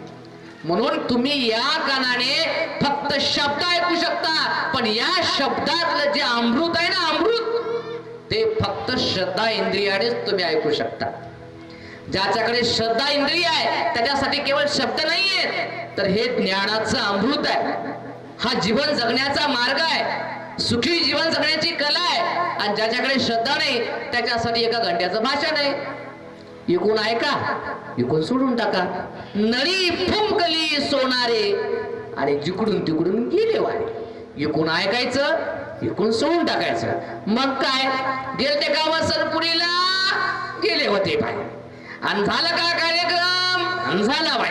आणि कसा झाला? लय भारी. आणि आज का भक्तीची लय मोठे. आणि काय सांगितलं? लय सांगितलं. आणि काय काय? आबा बाबा बाबा लय सांगितलं. आणि बापा ते बीडचा म्हणते बापा त्या म्हणतो असं काय सांगितलं? बाबा काय सांगितलं? लय सांगितलं. अगं काय सांगितलं? सांगूच नका एवढं सांगितलं, कारण सांगताच येत नाही. कारण इकडून ऐकलं, इकडून सोडून टाकलं. मडक्यात काहीच बसलं नाही. यांचे मडके फुटके. सगळं घेतलं घेतलं घेतलं आणि उठलं की भळ सगळं गळून गेलं. घंटा भर ऐकलं, कारण श्रद्धा इंद्रिय नव्हतं ना, केवळ शब्द होते ऐकण्यासाठी, अमृत नव्हतं ना. म्हणून या कानाने तुम्ही फक्त शब्द ऐकू शकता माझ्या मुखातले, पण या शब्दातलं मर्म, या शब्दातली ताकद, या शब्दातलं अमृत, या शब्दातली संजीवनी हे केवळ श्रद्धेच्या इंद्रियानेच तुम्ही बघू शकता, ऐकू शकता. म्हणून या तुमच्या डोळ्याने या भिक्खू संघाकडे तुम्ही एक विशेष व्यक्ती म्हणून पाहता. काय? डोक्यावरचे केस काढले, अंगावरती वेगळे कपडे घातले, एवढंच तुम्हाला दिसेल. या डोळ्याने, या इंद्रियाने एवढंच तुम्हाला दिसेल. लय बोलता येते बापा, लय शिक्षण आहे, एवढंच वाटेल तुम्हाला. बरोबर आहे. परंतु या भिक्खू संघातला त्याग, जो हा भिक्खू या चिवरातल्या ठिकाणी बसलेला, जो सुमार्गाने चालणार आहे, सरळ मार्गाने चालणार आहे, न्यायाच्या मार्गाने चालणार आहे, योग्य मार्गाने चालणार आहे, ज्या भिक्खू संघामध्ये श्रोतापन्न सकृतागामी अनागामी अरहंत लोक आहेत, जो भिक्खू संघ औंचार करण्यास, पाहुणचार करण्यास, दान दक्षिणा देण्यास, हात जोडून वंदन करण्यास हा जो भिक्खू संघ पात्र आहे, जो शीलवान आहे, जो ज्ञानी आहे, जो ध्यानी आहे, जो मुक्त होण्याचा प्रयत्न करतोय, जो राग द्वेष मोह माया ईर्ष्या अहंकार या दुर्गुणातून मुक्त होण्याचा प्रयत्न करतो, आश्वातून मुक्त होण्याचा प्रयत्न करतो, असा त्यागी माणूस म्हणून पाहण्याचा जो इंद्रिय आहे ते इंद्रिय फक्त श्रद्धा इंद्रिय आहे. या डोळ्याने फक्त भंतीजी फक्त पाहू शकता बापा हा रामासाचा, पण त्या शरीरातला त्याग, या शरीरातलं ज्ञान, या शरीरातलं खऱ्या अर्थाने अमृत आहे ते तुम्ही फक्त आणि फक्त श्रद्धेनेच बघू शकता. बघा, म्हणून बघा आता उदाहरण तुम्हाला सांगायला गेलं, ज्या माणसाच्या बाईच्या मनामध्ये भिक्खू संघाच्या प्रति श्रद्धा नाही, भिक्खू संघाच्या प्रति श्रद्धा नाही, अशा माणसाच्या घरासमोर भंतेजी गेला काय, जवळून भंते गेला काय, ते टुकूच पाहतात लगे, असंच करून पाहतात, असंच पाहतात. ते काही वंदा मी म्हणत नाहीत, हात जोडत नाहीत, या म्हणत नाहीत, बसा म्हणत नाहीत, मनामध्ये काही श्रद्धा ठेवत नाही, कारण त्याच्या मनामध्ये श्रद्धाच नाही, त्यांच्या मनामध्ये श्रद्धाच नाही. आणि ज्याच्या मनामध्ये श्रद्धा आहे त्याला भंतेजी दिसलेले की त्याचे हातपाय वळवळ करतात, कधी त्यांच्याकडे जाऊ की वाटते, कधी जाऊ की वाटते. बघा जसे आता हे उपासक, आता हे मी पुरणेला आलो होतो धम्म परिषदला, हे आमचे 2 उपासक धमोशील भंती कुठे आहे शोधतच भंतीला घ्यायचे आणि लगेच तिकडे आले. भंती गेले की परत कोणते, आता मीच नाही कोणतेही भंते दिसले की लगेच त्यांच्याकडे जातात, वंदावी भंतीचे आम्ही सनपुरीचे. बघा तिथे श्रद्धा आहे ना, ज्याच्या मनात श्रद्धा आहे ते भंतेजी दिसले की पळतच जाते, भंतरी दिसले की बसलेलं उभं टाकते, भंतरी दिसलं की हात ऑटोमॅटिकच कुठं जातात, हृदयाकडे जातात, ऑटोमॅटिक तोंडातून वंदावी भंतेजी येते, जय भीम तरी येते, आणि लगेच मनामध्ये वाटते काहीतरी द्यावं. मग पाणी का देणं होईना, फळ का देणं होईना, फुल का देणं होईना, 10-5 रुपये का देणं होईना, लगेच त्याचे गुडघे बघतात, लगेच तो वंदन करतो. कोण? ज्याच्यामध्ये श्रद्धा आहे तो. आणि ज्याच्या श्रद्धा नाही तो टोकाच पाहते, जस काय चोराला पाहिले एखाद्या, जस काय भियायला लागले एखादं. श्रद्धा नाही. बघा तुम्ही आता एवढे इथे लोक बसले ना, इमानदारीने सांगा खरं आहे का नाही, ज्याच्या मनात भंत्रीच्या प्रती श्रद्धा आहे तेच हात पण ज्याच्यात भंतेच्या प्रती श्रद्धा नाही तो हातही जोडत नाही, तो वंदनही म्हणत नाही, तो घराकडे चलाही म्हणत नाही, तो भोजनही देत नाही, पाणीही देत नाही, दान तर देतच नाही. ती लांबचीच गोष्ट आहे, ते तर देतच नाही. का तर श्रद्धा नाही.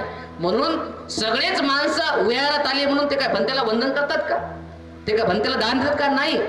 तो देतो, तोच वंदन करतो, याच्यामध्ये श्रद्धा आहे. म्हणून या श्रद्धेनं, या तुमच्या डोळ्याने तुम्ही फक्त हे रूप पाहू शकता, हे फक्त भंते म्हणून तुम्ही पाहू शकता, पण या भंतेतला त्याग, या भंतेतलं शील, या भंतेतली विरक्ती हे तुम्ही नाही पाहू शकत.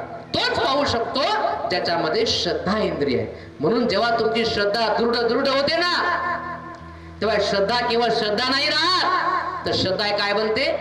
इंद्रिय बनते. इंद्रिय की खऱ्या अर्थाने बुद्धाचं दर्शन श्रद्धेनं होते. तुम्हाला जर बुद्धाचं दर्शन घ्यायचं तर या डोळ्याने नाही घेऊ शकत, तुम्ही श्रद्धेच्या डोळ्याने तुम्ही दर्शन घेऊ शकता. जर तुम्हाला खरं धम्माचं अमृत चाकायचं तर या कारणाने तुम्ही नाही चाकू शकत. ते अमृत तुम्हाला श्रद्धेच्या कारणाने चाखावं लागेल. या डोळ्याने तुम्हाला भंतेचा त्याग दिसणार नाही, तो श्रद्धेच्या डोळ्याने भंतेचा त्याग तुम्हाला समजून घ्यावा लागेल. म्हणून श्रद्धा केवळ श्रद्धा नाही राहत, तर श्रद्धा काय बनते? इंद्रिय बनते. श्रद्धा हे एक इंद्रिय आहे, श्रद्धा एक बल आहे, श्रद्धा एक नौका आहे. या श्रद्धेला जर तुम्ही दृढ करत गेलात तर तुमच्या आयुष्यामध्ये कधी नुकसान होत नाही, कधी आपत्ती विपत्ती तुमच्यावर येत नाही, कधी तुमची फसवणूक होत नाही. मला एक गोष्ट आठवली. बुद्धाच्या काळामध्ये अनेक श्रद्धावान लोक होते ज्यांची बुद्ध धम्म संघावर श्रद्धा असायची. एक खूप श्रीमंत बाई होती, खूप धन दौलत तिच्याकडे होत, आणि ती भगवान बुद्धाची उपासिका होती, कारण ती श्रद्धावान होती. ती रोज विहारामध्ये जायची आणि सगळ्यात अगोदर जायची आणि सगळ्यात पुढे बसायची आणि भगवान बुद्धाची देशना प्रसन्न मनाने शांत चित्ताने ग्रहण करायचे. आता आपण तो कुठं बघू लागलो. त्या काळामध्ये जे प्रवचन ऐकायचे लोक शांतपणे मान पाठ ताट करून डोळे बंद करून एक ना एक शब्द ऐकायचे. एक शब्द हा तेव्हा काळात काय साऊंड माईक होता की काय? काही नव्हतं.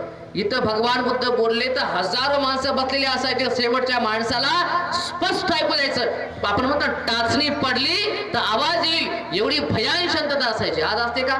नाही. आज इथं येतो विहारामध्ये येतो आणि कधी घेतलं व कानातलं ही बघतो आम्ही, आणि लयच भारी साडी घातली बाय, आणि लयच भारी मेकअप. अरे बापा, प्रवचन ऐकायला आलं ना, इथलं बघ ना, बसती इथं गप्पा घरच्या, तिथली उकडली इथं उकडते, इथं बसती धमदेश नाही ऐकायला. अरे मग ते कधी झालं का खळ? तू खळ शेतामध्ये आहे ना, इथं काय आहे? इथं धम्माचं खळ आहे बाप्पा. आणि किती झाले म्हणजे, आणि ज्वारी तिकडं आहे, इथं काय? इथं धम्म आहे ना, इथं धम्माच्या गोष्टी करणार. पण नाही, शेतातलं खळ इथं उकरते, शेजारचं भांडण इथं आणते, आणि ती अशी म्हणली वन ती तशी म्हणली वन, तिची गेली वन तिची आली वन, तिकडचं भांडण इथं अंगावते. ही त्या काळात गोष्ट चालत नव्हती. विहारामध्ये आलो धम्म ऐकण्यासाठी तर डोळे बंद करून मान पाठ ताट करून शांत मनाने प्रसन्न चित्ताने ती बाई धम्मदेशना ऐकायची.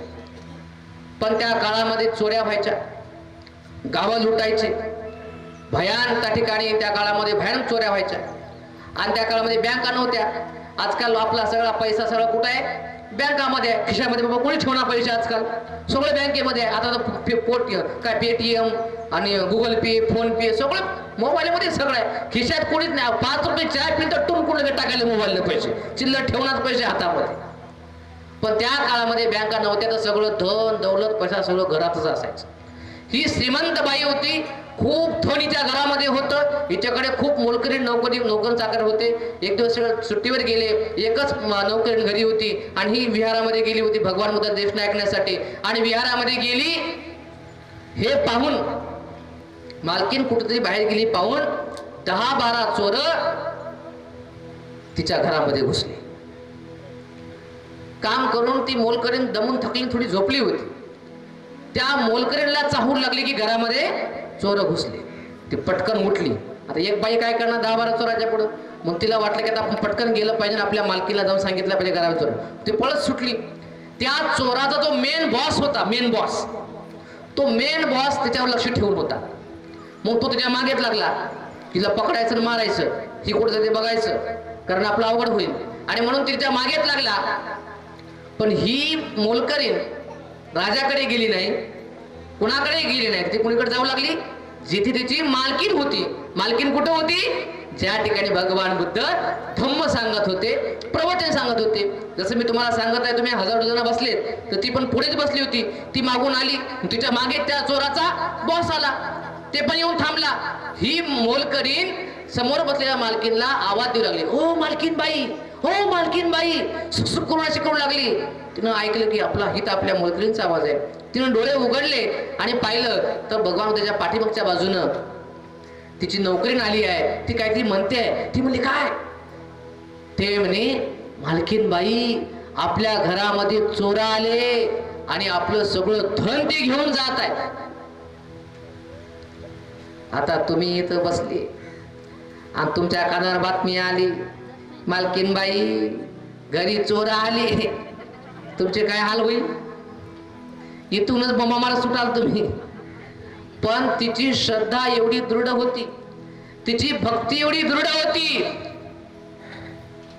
ती म्हणली त्या मोलकरीणला, जाऊ दे ग, त्यांना जेवढं न्यायचं तेवढं नेऊ दे.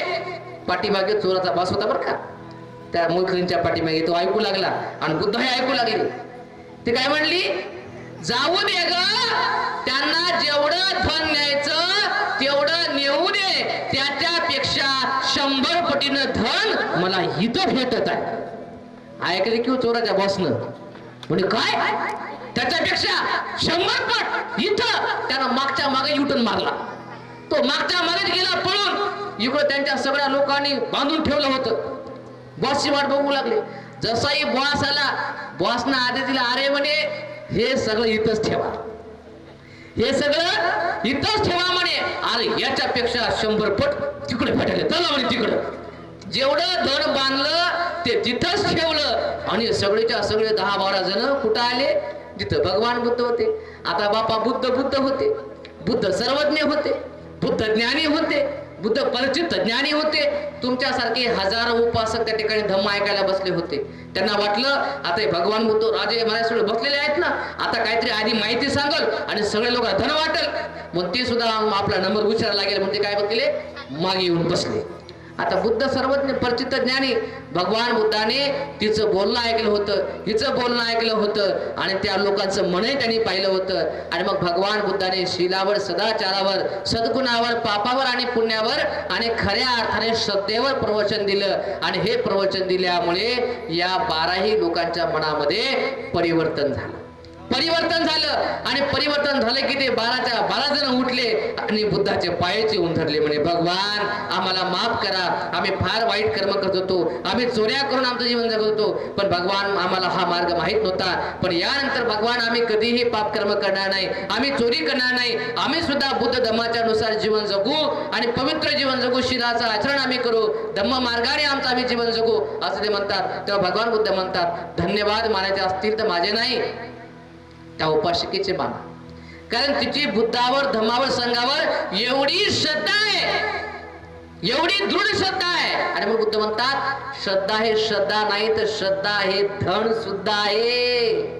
श्रद्धा हे धन आहे. श्रद्धेसारखं धन कोणतं नाही हो.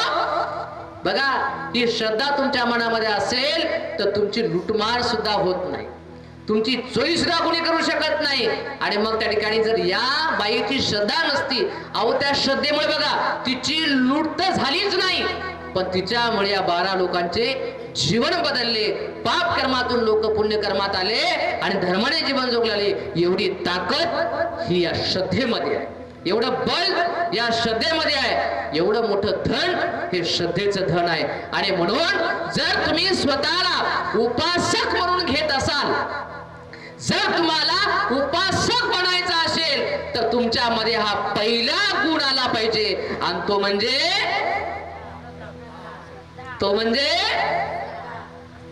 बापा मुकेश. अर्धा घंटा झालं सांगू राहिलो ना. कोणता गुण आहे पहिला? श्रद्धा. आणि म्हणून तुम्ही श्रद्धावान बनलं पाहिजे. आता सांगा बापा, तुम्ही आहेत का श्रद्धावान? हा गुण आहे का तुमच्याकडे? आता मला माहित तुम्ही काय सांगणार नाही, पण मी काय तुम्हाला अपेक्षित करत नाही. पण श्रद्धावान नसतील तर श्रद्धावान बना. श्रद्धावान असाल तर बुद्ध दिसल्याबरोबर हात जोडले जातात, धम्म दिसल्याबरोबर शांत माणूस होतो, भिक्खू संघ दिसल्याबरोबर माणूस हात जोडतो, वंदन करतो, दान देतो, सगळ्याच गोष्टी करतो, विनम्र होतो, नम्र होतो, गुढ्यावर बसतो, नम्र होतो, लीन होतो, शांत होतो. जर होत असेल तर श्रद्धा आहे. म्हणून तुम्ही श्रद्धावान बना. म्हणून श्रद्धा हा तुमच्यातला पहिला गुण आहे, पहिला गुण आहे. हा तुमच्यामध्ये आला तर तुम्ही उपासक बनण्यासाठी आता काय झाला, सुरुवात झाला. दुसरा गुण, एक गुण सांगितला आता दुसरा गुण. उपासक बनायचं ना, उपासक व्हायचं ना. दुसरा गुण, त्या दुसऱ्या गुणाचं नाव आहे शील. काय नाव आहे? शील. उपासक म्हटलं की तो शीलवान असला पाहिजे. कसा असला पाहिजे? आता पांढरे कपडे घातले, दान देते, विहारात येते, पण तिकडे जाऊन एकाचा खून करते, तो उपासक होईल का तो? बरं, दान नाही देते पण लोकांच्या चोऱ्या करून इकडे दान देते, उपासक होईल का तो? व्यभिचार करते आणि दान देते, विहारात येते, वंदना म्हणते, गोड गळ्यानं वंदना म्हणते, आणि तिकडे जाऊन व्यभिचार करते, उपासक होईल का तो? स्वतःला उपासक म्हणते, लबाड्या करते, शिव्या देते, खोटं बोलते, रेटून बोलते, चुगली चाडी करते, उपासक होईल का तो? बरं, विहारातही येते, दानही देते, पांढरे कपडे घालते आणि वंदनाही म्हणते, आणि दारू पिते आणि पुड्या खाते, विहारात येते, विहाराच्या भिंती पचापच थुकून लाल करते, तो उपासक होईल का होती? विहारात येते पण हे तोंडामध्ये गुटखा मावा तोटा घालून लगे त्याला बोलता येत करते लगे असा, आम्ही हंडीची करते लगे असा, तोंडामध्ये एवढा मोठा मावा पचकन लगे पचकन थुकते आणि कळतो कसं त्याला भरते म्हणते. अरे म्हणते तर म्हणते सही, वंदा मी तर म्हणते, पण तोंडामध्ये गुटखा ठेवते, उपासक आहे का तो? उपासक नाही. उपासक म्हटलं की तो शीलवान असला पाहिजे. मग आपल्याला किती शील असतात? 5 शील. पाना तिपाता वेद म्हणजे तुमच्या कायेने, वाचेने, मनाने कोणाचीही हिंसा नाही झाली पाहिजे, कोण्याही जीवाला तुम्ही दुःख नाही दिलं पाहिजे. तर तुम्ही उपासक आहात, तर तुमच्याकडे शील आहे, शील आहे तुमच्याकडे. तुम्ही काया वाचा मनाने कुणालाही दुःख नाही दिलं पाहिजे. दुसरी गोष्ट, अदिन्न दाना विरमणे, तुम्ही चोरी नाही केली पाहिजे, कोणाला चोरी करायला तुम्ही नाही सांगितलं पाहिजे, किंवा कोणी चोरी करत असेल तर त्याला तुम्ही परवानगी नाही दिली पाहिजे, त्याची पाठ तुम्ही थोपली नाही पाहिजे, त्याला सपोर्ट तुम्ही नाही केला पाहिजे, तुम्ही केली नाही पाहिजे, करायला लावली नाही पाहिजे, कोणी केली तर त्याचं समर्थन तुम्ही नाही केलं पाहिजे. आता आपण चोरी करत नाही म्हणतो, मी नाही चोरी करत, पण त्याला म्हणते घे रे घे मी पाहतो म्हणते, घे उचल म्हणते, मी नाही केली म्हणते, त्याने केली म्हणते, पण त्याला समर्थन देते, काय होते म्हणते, पण घेतलं तर कधी कधी नाही का, कधी कधी माया असेच करतात, पोराला म्हणतात तोड त्याचे पेरू तोड, त्याचे जांभू तोड, त्याचे फुलं तोड म्हणते, आणि तोडले की मग बोंबले म्हणते काय होते तोडलं तर, असं म्हणणं म्हणजे काय, तो चोरीला समर्थन देणं आहे. आणि काय म्हणते त्याला काय करते मग काय होते घेतलं तर म्हणते का त्यावेळेस, म्हणजे असं म्हणणं म्हणजे काय, तर समर्थन देणं. तू घेतलं नाही बाबा, पण त्यानं घेतलं त्याला तू काय केलं, समर्थन दिलं. किंवा एखादा तुम्ही काय केलं, करायला लावलं. आता बघा तुम्ही शेतामध्ये जाता, आता ज्वारी आली, हुरडा आला, हरभरा आला, तिकडून येत आता बाया कचाकच काय शेतात तिथून सगळं ते ढाळे उठून आणतात. मग हे ढाळे उठणं काय चोरी आहे का नाही? मग कधी काय करते, एक बाई इकडं थांबते, एक बाई म्हणते तू तिकडे जाय, मी इकडे बघते कोणी येते म्हणते, मी बघते म्हणते इकडून. मग हिनं नाही काढलं पण तिला करायला सांगितलं, म्हणजे करायला सांगणं म्हणजे चोरीच आहे, करणं म्हणजे चोरीच आहे. आणि कोणी केलं काय होते बापा घेतलं तर काय शेत काय गेलं का वाया सगळं, असं म्हणणं म्हणजे पण चोरीच आहे का नाही? तर अशा प्रकारे उपासक जर म्हटलं तर आपल्या काया वाचा मनाने आपण चोरी नाही केली पाहिजे, चोरीचं समर्थन नाही केलं पाहिजे, कोणाला चोरी करण्याचा आदेश आपण नाही दिला पाहिजे. तिसरं शील काय, कामे शुभेच्छा. शील म्हणजे काय, आपण सरळ म्हणतो नीतिमत्ता, नैतिकता, आणि आपल्या भाषेमध्ये चारित्र्य. सगळ्यात महत्वाचं काय आहे, चारित्र्य. चारित्र्य हा दागिना आहे. या दागिन्या तुम्ही जे गळा घालते गळ्यामध्ये, त्याला दागिना नाही म्हणत, त्याने माणूस शोभून दिसत नाही. माणूस शोभून दिसतो ते आपल्या चारित्र्य.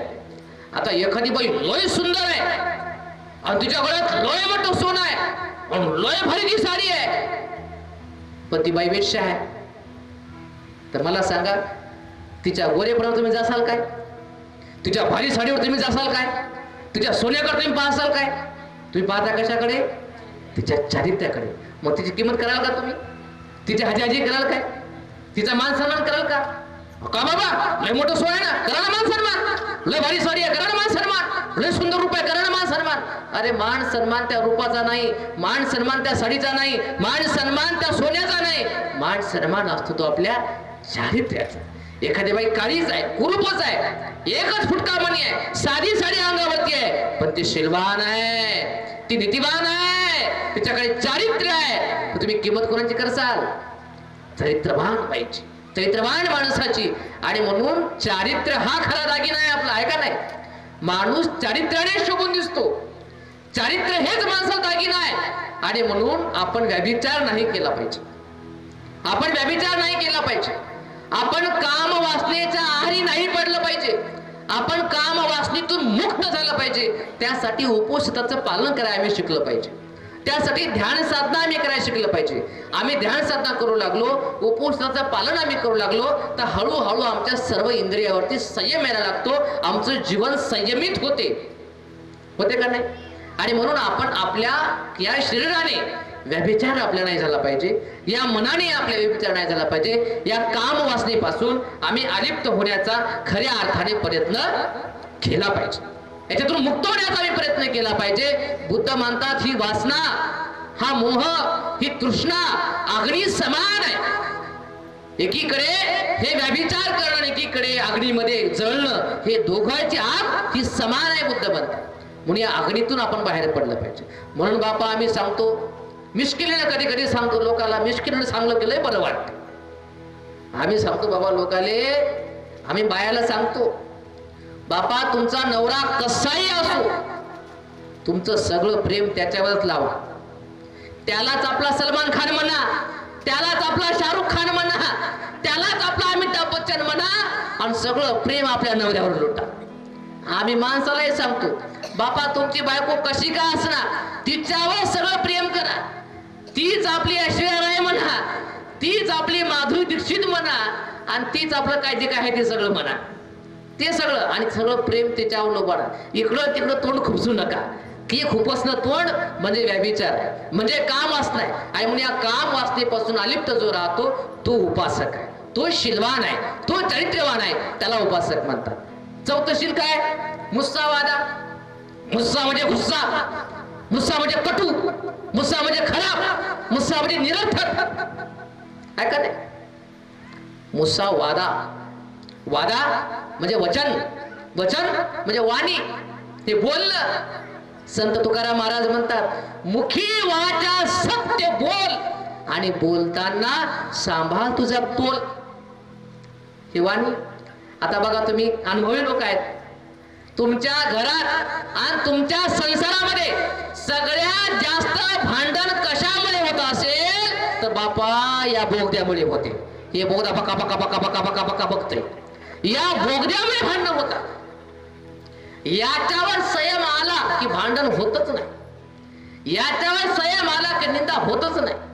बघा तू. पण हे मुक नाही राहत ना बापा, म्हणतात ना हे गरीब आता हे खाईल आता, का शब्द बोलू नये आपण, ते बोलते लाचा खाते. बाईचे कधी काय बघा, सगळ्यात जास्त बाया जर नवऱ्याचा मार कशामुळे खात असतील, या बोगद्यामुळे खात बघा, या जिभेमुळे खात बघा. नवऱ्याची जीभ नाही चालत, नवऱ्याचा हात चालते आणि बाईची जीभ चालते. ते म्हणते बघ, ते म्हणते गप्प बस, ते म्हणते हा लय इतकी वर्ष गप्प बसले, गप्प बस ना. हानील म्हणते मारच खायला आले, त्यासाठीच माझ्या बापान तुम्हाला तिथं दिलं. मग ते हानील बरं का, हाणून बघा बघा, एक एक एक बोलतच राहते. ते म्हणजे हानील बरं का, आणत बघा. आणि मग ते भक्ती जाता, लय झालं तुझं, लय मार खाल्ला आतापर्यंत, असं काय बोलते, त्याला राग हातपट करून रागाते. आणि असं करत करत नवऱ्याच्या हाताखाली येते, आणि असा काय नाराज मग कुचवते. मग बस ते बोंबलत, बापा लय आणलं, मी काहीच म्हणले नाही माय, जराशी कदर नाही हो, लय आणलं माय, असं करू बघ काय, मी काहीच म्हणले नाही माय, बापा जरा मुकाट्याने बसा ना माय, कशाला हाताखाली गेली बोलत बोलत. बोलत, पण नाही, बोलत जाते, बोलत राहते, बोलत राहते, मार खात राहते, बोलत राहते, मार खात राहते. या बोलण्यावर संयम आपण ठेवला. बघा, जगातलं कोणतं तरी भांडण, आता पण तुम्ही भांडणं बघा, माझ्यापेक्षा लय बघले असतील, कोणतं तरी भांडण मुकड्यानं होते का? एक शब्द कोणी बोलत नाही पण कचा कुचवायला लागले, कधी होते का असं? एक शब्द नाही, आवाज नाही, तोंडातून आवाज चांगली कुचकी चालली, कधी होते का असं? नाही. सगळ्यात अगोदर काय होते तर बोला बोली. ही तू तशी म्हणते, तू तशी म्हणतो, तू तशी म्हणते म्हणजे तू तशी, असं असं करत करत म्हणते, मला म्हणते का, मग मला म्हणते का, आणि तूही तशी तर मग तूही तशी म्हणते. बघा, कधी नवऱ्या मग बायकोमध्ये भांडणं होते, बायको कधी कधी नवरा सांग बायकोला भांडणं करते, तू हा बाप असा, तू खानदान तशी म्हणते. बघा, असं म्हटलं की तसं म्हणते, तसं म्हटलं की असं म्हणते. एखाद्या बाईला तू आणणारा तसा ते पण ती बाई तशी, तू हा बापाही तसा, तू माई तशी, आणि तू पोरगाई तशी, तूही तशी म्हणते. बघा, असं करू ते भांडण भांडण, बोला बोली, बोला बोली. मला अशी म्हणते का, मला अशी म्हणते का, बघते तुझी आणि मी पण बघते म्हणते, मग ये बरं इकडं, ते ये बरं इकडं, ये मग झिंजुटी धरते, आणि मग ये झिंजुटी धरते, मग ये लकाला की हलवा हलवी, आणि मग पाडते, आणि मग खुंदळा खुंदी, मग कुंभा कुंभी, मग सगळं चालू होते. पण हे सगळं कुणी चालू झालं कुठून? या बोगद्यापासून, या बोगद्यापासून इथून सुरू होते सगळं. म्हणून सगळ्यात अगोदर भांडणाचं मूळ यो बोगदा आहे. म्हणून या बोगद्यावर संयम ठेवला पाहिजे. आणि सगळ्यात मोठं भांडण कुठून होत असेल तर या आमच्या माता भगिनीकडून होते. बघा, असं उल्लंघन या तत्वाचं. बुद्ध म्हणतात, बायामध्ये कोंबडीचे 2 दुर्गुण असतात म्हणतात. 2 दुर्गुण, ज्याच्यामुळे महिला जातीचा सत्यानाश होतो.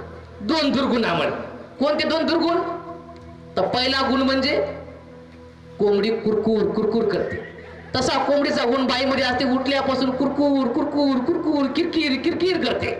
एकदा काही एकदी गोष्ट खटकली तेच, आणि मग नवरा म्हणते आता बंद कर, बस कर, ऐकतच नाही, आणि म्हणून नवरा हाणते. तो ते किरकिर लय करते, कुरकुर लय करते. एक कोंबडीचा दुर्गुण तो बायामध्ये असतो. माणसं कुरकुर नाही करत 99% बरं का, 10% संगत येत नाही म्हणा, काय काय आगाव असतात, त्यांचं काही सांगू शकत नाही, पण जवळपास नाही करत. दुसरा दुर्गुण असतो कोंबडीचा बायामध्ये, आणि तो म्हणजे काय? उठल्याबरोबर लोकायचे उकंडे उकरायचे. उकंडा उकरायचा दुर्गुण. आता मला सांगा, उकंडा कशाने बनतो? गुलाबाच्या फुलाने उकंडा बनतो का? कचंबिरीच्या फुलाने बनतो का? का गुलाबजामुनचा उकंडा बनतो का? उकंडा कशाने बनतो? घरातल्या टाकाऊ वस्तूने, की ज्या वस्तू तुमच्या कामाच्या नाहीत, वापरून टाकलेल्या बिना कामाच्या घाण वस्तू ज्या असतात त्याच्यानं काय बनतो? उकंडा. मग ते शिकरलेलं असो का खाकरलेलं असो, का लेकरांना पाळकलं पिळकलेलं पासलेलं पुसलेलं असो, का रात्रीचं खाऊन चगळून टाकलेलं असो, का ताट धुवून टाकलेलं असो, का रविवारचं फोडून चुकून टाकलेलं असो, का घरातलं घाण गर्दा असो, या सगळ्याने काय बनतो? उकंडा. आणि अशा उकंड्यातून उकरल्यावर काय सुगंध येईल का? चिमणीचा हा हा हा हा सुगंध येईल का? असा उकंडा उकरल्यावर खाणंच येईल ना. आणि असा ज्याचा उकंडा, आता प्रत्येकाचा उकंडा आहेच असा, आहे का नाही? मग ज्याचा उकंडा उकरला त्याला बरं वाटेल काय? चांगलं वाटेल काय? नाही वाटत. म्हणून आपला उकंडा उकरला तर किती राग येते आपल्याला. मग तसा आपण दुसऱ्याचा उकंडा उकरला तर किती आवड काम आहे. म्हणून हे उकंडी उकरायचा दुर्गुण सगळ्यात मोठा बाईमध्ये आहे. बाई उठली की लोकांचे उकंडे उकरायला सुरुवात करते, जसं कोंबडी प्रमाणे. आणि मग त्याचा उकंडा उकरताना लय, मग बघा खेड्यापाड्यामध्ये कोंबडीहून उकंड्याहून भांडणं होतात. हो, उकंड्याहून भांडणं हो. कोर्ट कचेऱ्या, धोके फोडा फोडी, कोर्ट केस मात्र उकंड्याहून हो, उकंड्याहून भांडणं होतात. हे भांडणं होतात उकंड्याचे. म्हणून हा कोंबडीतला दुर्गुण आहे जो माणसामध्ये असतो, विशेष करून बाईमध्ये असतो. तर हा दुर्गुण तुमच्यामध्ये नसला पाहिजे. त्या दुर्गुणातून तुम्ही बाहेर पडलं पाहिजे. आणि म्हणून आपल्या वाणीवर तुम्ही संयम ठेवला पाहिजे. म्हणून बुद्ध काय म्हणतात? मुसावादा. तुम्ही खोटं नाही बोलावं, तुम्ही खरं बोलावं. मी बिना कामाचं बोलू नये, कामाचं बोलावं, योग्य बोलावं, चांगलं बोलावं, प्रेमाने बोलावं. जो प्रेमाने बोलतो तो खरा उपासक आहे, जो खरं बोलतो तो खरा उपासक आहे. म्हणून बुद्ध म्हणाले, सत्याचा मार्ग धरा, सत्याच्या मार्गाने जा, सत्य ते स्वीकारा, सत्य ते धारण करा, सत्याचा आधार घ्या, सत्यालाच आधार द्या, सत्याच्या मार्गाने चला. सत्याच्या मार्गाने जाताना खूप त्रास होतो. बघा, काही बाया खऱ्याने जगतात, काही माणसं खऱ्याने जगतात. जी माणसं खऱ्याने जगतात त्या लोकांना खूप त्रास होतो का नाही? बाई म्हणतात, मी सत्याने वागते म्हणून लय त्रास होते. बाई होते, कुणाला होते. जे जे खऱ्याने जगते त्याला त्रास होते. पण एका हिंदीमध्ये कवात म्हण आहे, सत्य परेशान हो सकता है मगर पराजित कभी नहीं होता. सत्य परेशान होते पण सत्याची हार होत नाही. शेवटी विजय सत्याचाच होतो. म्हणून विजय ज्याचा होतो त्या मार्गाने चला. म्हणून सत्याच्या मार्गाने चला, कारण विजय शेवटी तुमचाच आहे. म्हणून सत्य तेच बोला, सत्य तेच वागा, सत्य तेच जगा. खोट्याचा आधार घेऊ नका, खोट्याने वागू नका, खोट्याने बोलू नका, खोट्याचा आधार घेऊ नका आणि खोट्याला आधारही देऊ नका. खऱ्याने जगा, खऱ्याने वागा. तोंडावर तुम्हाला लोक लय चांगले म्हणतात, पण हे तोंडावर म्हणणारे पाठीमागे तुमच्या कुठच्या निंद्या करतात. मग तोंडावर गोड बोलणाऱ्याची लय तुम्ही काही करू नका. समोर बोला, कडू बोला तरी चालेल, कडू हे चांगलं असतं. मग खरं हे टोचतंय, खरं हे बोचतंय, म्हणून खऱ्यापासून तुम्ही लांब जाऊ नका. तर सत्याला स्वीकारा. जो सत्याने जगतो तो उपासक आहे, तो शिलवान आहे. जो खरं बोलतो, योग्य बोलतो, प्रामाणिकपणे बोलतो, तोच बोलतो पण खरं बोलतो. खऱ्याने जगा, खऱ्याने वागा, खरं तेच बोला. आपल्या जीवनामध्ये सत्य सत्य आणि सत्यच आपण धारण केलं पाहिजे. सत्य तेच बोला, सत्य तेच वागा, सत्य तेच जगा. सत्यानेच चला, सत्याच्या मार्गाने चला आणि सत्याचा मार्ग धारण करा. तुमचा विजय निश्चित आहे. आणि म्हणून जो सत्याने जगतो तो उपासक आहे, तो शिलवान आहे. जो सत्य नाही बोलत, जो सत्य नाही वागत, तो उपासक नाही, तो शिलवान नाही, तो चांगला व्यक्ती होऊ शकत नाही. म्हणून चौथं शील आहे मुस्सा वादा. आपण या वाणीला संयमामध्ये ठेवावं, संयमाने आपण बोलावं, संयमाने आपण जगावं. पाचवं शील आहे सुरामेरय मद्य प्रमाद थाना. म्हणजे मी कोणत्याही प्रकारचा नशा करणार नाही. दारू असेल, बिडी असेल, पुडी असेल, तंबाखू असेल, सिगारेट असेल, व्यसन व्यसन आहे. व्यसनानं कधी कोणाचं भलं होईल का? कोणता तरी माणूस दारू पिऊन पिऊन श्रीमंत झाला असं कधी होईल का? बिड्या फुकून फुकून एखादा कलेक्टर झाला कधी होईल का? पुड्या खाऊन खाऊन एखादा IPS झाला कधी झालं का? शक्य आहे का? उदाहरण आहे का कुठे तुम्हाला बघायला मिळेल का की हा माणूस, हा पोरगा लहानपणापासून बिड्या फुकायचा, आता तो डॉक्टर झालाय. हा पोरगा लहानपणापासून पुड्या खायचा, आता तो मोठा साहेब झाला. हा माणूस हा मग खूप दारू पिऊन रोज पडायचा, बघा आता मोठा IPS झाला. कधी घडलं का असं? व्यसनातून कधी कोणी मोठं होऊ शकत नाही. जोही माणूस थोर होईल, मोठा होईल, तो व्यसन नसल्यामुळेच होईल.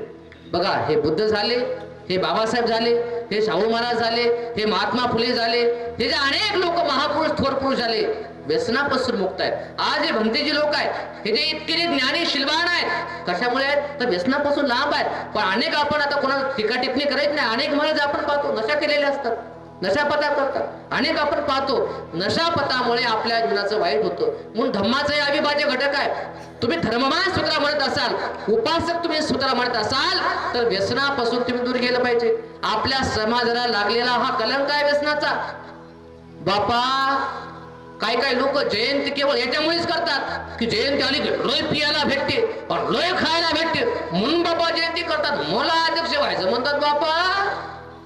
काही लोकांना दारू प्यायला भेटली तर जयंती चांगली झाली, खायला भेटलं तर जयंती झाली. आता ते बाबा इलेक्शन आले, लोकसभा, विधानसभा, जिल्हा परिषद सगळे इलेक्शन आले. आता बघा याची सुगी असते, बघा याचे दिवस, सुगीचे दिवस आले दररोज लोकांचे. आता भरपूर यांना फुकट प्यायला मिळते. याच्यातून आपल्या पिढ्या वाया जातील. म्हणून स्वतःला उपासक तुम्ही म्हणून घेत असाल तर व्यसनापासून दूर व्हा. व्यसनानं कधी भलं होत नाही. व्यसनाने आपली बर्बादीच होते. आपला आदर्श ठेवा महापुरुषांचा. ज्याला पुढे जायचंय व्यसनापासून दूर व्हा. पण याला सगळ्यात मोठं कारणीभूत कोणी असेल तर तुम्ही आहात. खेड्यापाड्यामध्ये आम्ही पाहतो, म्हातारा बाप त्या लेकराला म्हणते बिडी देते, जा रे म्हणते, त्या इंगळावर पेटून आण. ते लेकरं घेऊन जाते बिडी आणि पेटवते आणि म्हणते बाबा विजायला लागली, अरे फुक फुक म्हणते, ते फुकतंय. दुसऱ्याला जाते, अरे मग ते वडवड त्याला एक फुक मार, एक फुक मार, चव लागते त्याला. मग पुन्हा ते काय करते, 2 फुका हाणते, 3 फुका हाणते आणि कधी कधी बापाला अर्धी बिडी करून आणून देते, अर्धी फुकून आणून देते. सवय लागते, सवय लागते. आणि बघा मग हे लोक दारू पिऊन, बिड्या खाऊन, तंबाखू खाऊन, गुटखा खाऊन किती काय हाल होते बघा. बघा ना तो काय हाल होते. काय काय बाया खातात बाबा, पुड्या खातात, अहो पिढ्या आवडतात बापा, दारू पितात बापा. काही बाया तुमच्याकडे नाही बापा, आमच्या तिकडचं बोलू लागलो. तुम्ही लय चांगले, तुमच्यासारखं तर कोणीच नाही. तुम्ही लय चांगले बापा. तिकडची गोष्ट करू लागलो आमच्या तिकडे बीड जिल्हा. तर अशा प्रकारे काही काही माणसं व्यसनामध्ये घडलेले आणि ही माणसं समाज परिवर्तनाच्या भाषा करतात. बिड्या पिणारे, तंबाखू खाणारे, दारू पिणारे लोक बघा, यांच्या अंगामध्ये बाबासाहेब येते. 364 दिवस यांच्या अंगामध्ये कधी बाबासाहेब येत नाही. पण जयंतीच्या दिवशी बापा पोटात 90 टाकले की खरा बाबासाहेबांच्या अंगामध्ये येते. रॅलीमध्ये सहभागी होत आहे आणि एक नारे देते, म्हणते जोर से बोलो जय भीम, आणि ताकत से बोलो आणि हिम्मत से बोलो, आणि बोल नाही पडेगा तो काय बाबा जय भीम. याची हिम्मत, याची ताकद पोटात 90 आहे तोपर्यंतच. दुसऱ्या दिवशी 12 पण त्याची ताकद बेडमध्येच असते, याची हिंमत बेडमध्येच असते आणि 364 दिवस बाहेर येत नाही. पण जयंती दिवशी पिली की मात्र याच्या अंगामध्ये सगळी ताकद बाबासाहेबांची येते. आणि हे मग डीजेवर गाणं लावते. यायची जयंती आता फेब्रुवारी संपायला लागला, आता मार्च आणि एप्रिल पुढच्या महिन्यात बैठका चालू होतील. डीजेवर गाणं लावते, बाबा तुम्ही करा रे किती रे हल्ला, लय मजबूत भीमाचा किल्ला. म्हणते बाबा दारू पिण्याचा किल्ला ढिल्ला हलायचा का याचा, आणि म्हणते लय मजबूत भीमाचा किल्ला, आणि 56 इंच छाती म्हणते बापा. आणि म्हणते कोण संविधानाला हात लावते, म्हणते सर कलम कर देंगे बापा. याच्या अंगात ताकद राहिली नाही. हे बघा लोक कधी कधी म्हणतो ना आपण, माय खाते पुड्या आणि बाप वरती बिड्या, माय खाती पुड्या आणि बाप वरती बिड्या, दोघाच्या पोटी जन्मतात नुसत्या सनकाड्या. आणि यांच्या उड्या फुकलं तर उडून जातील, पण तरी म्हणतात करारे किती हल्ला. हे फुकला तर उडून जाईल, पण करारे किती बी हल्ला म्हणते पहा.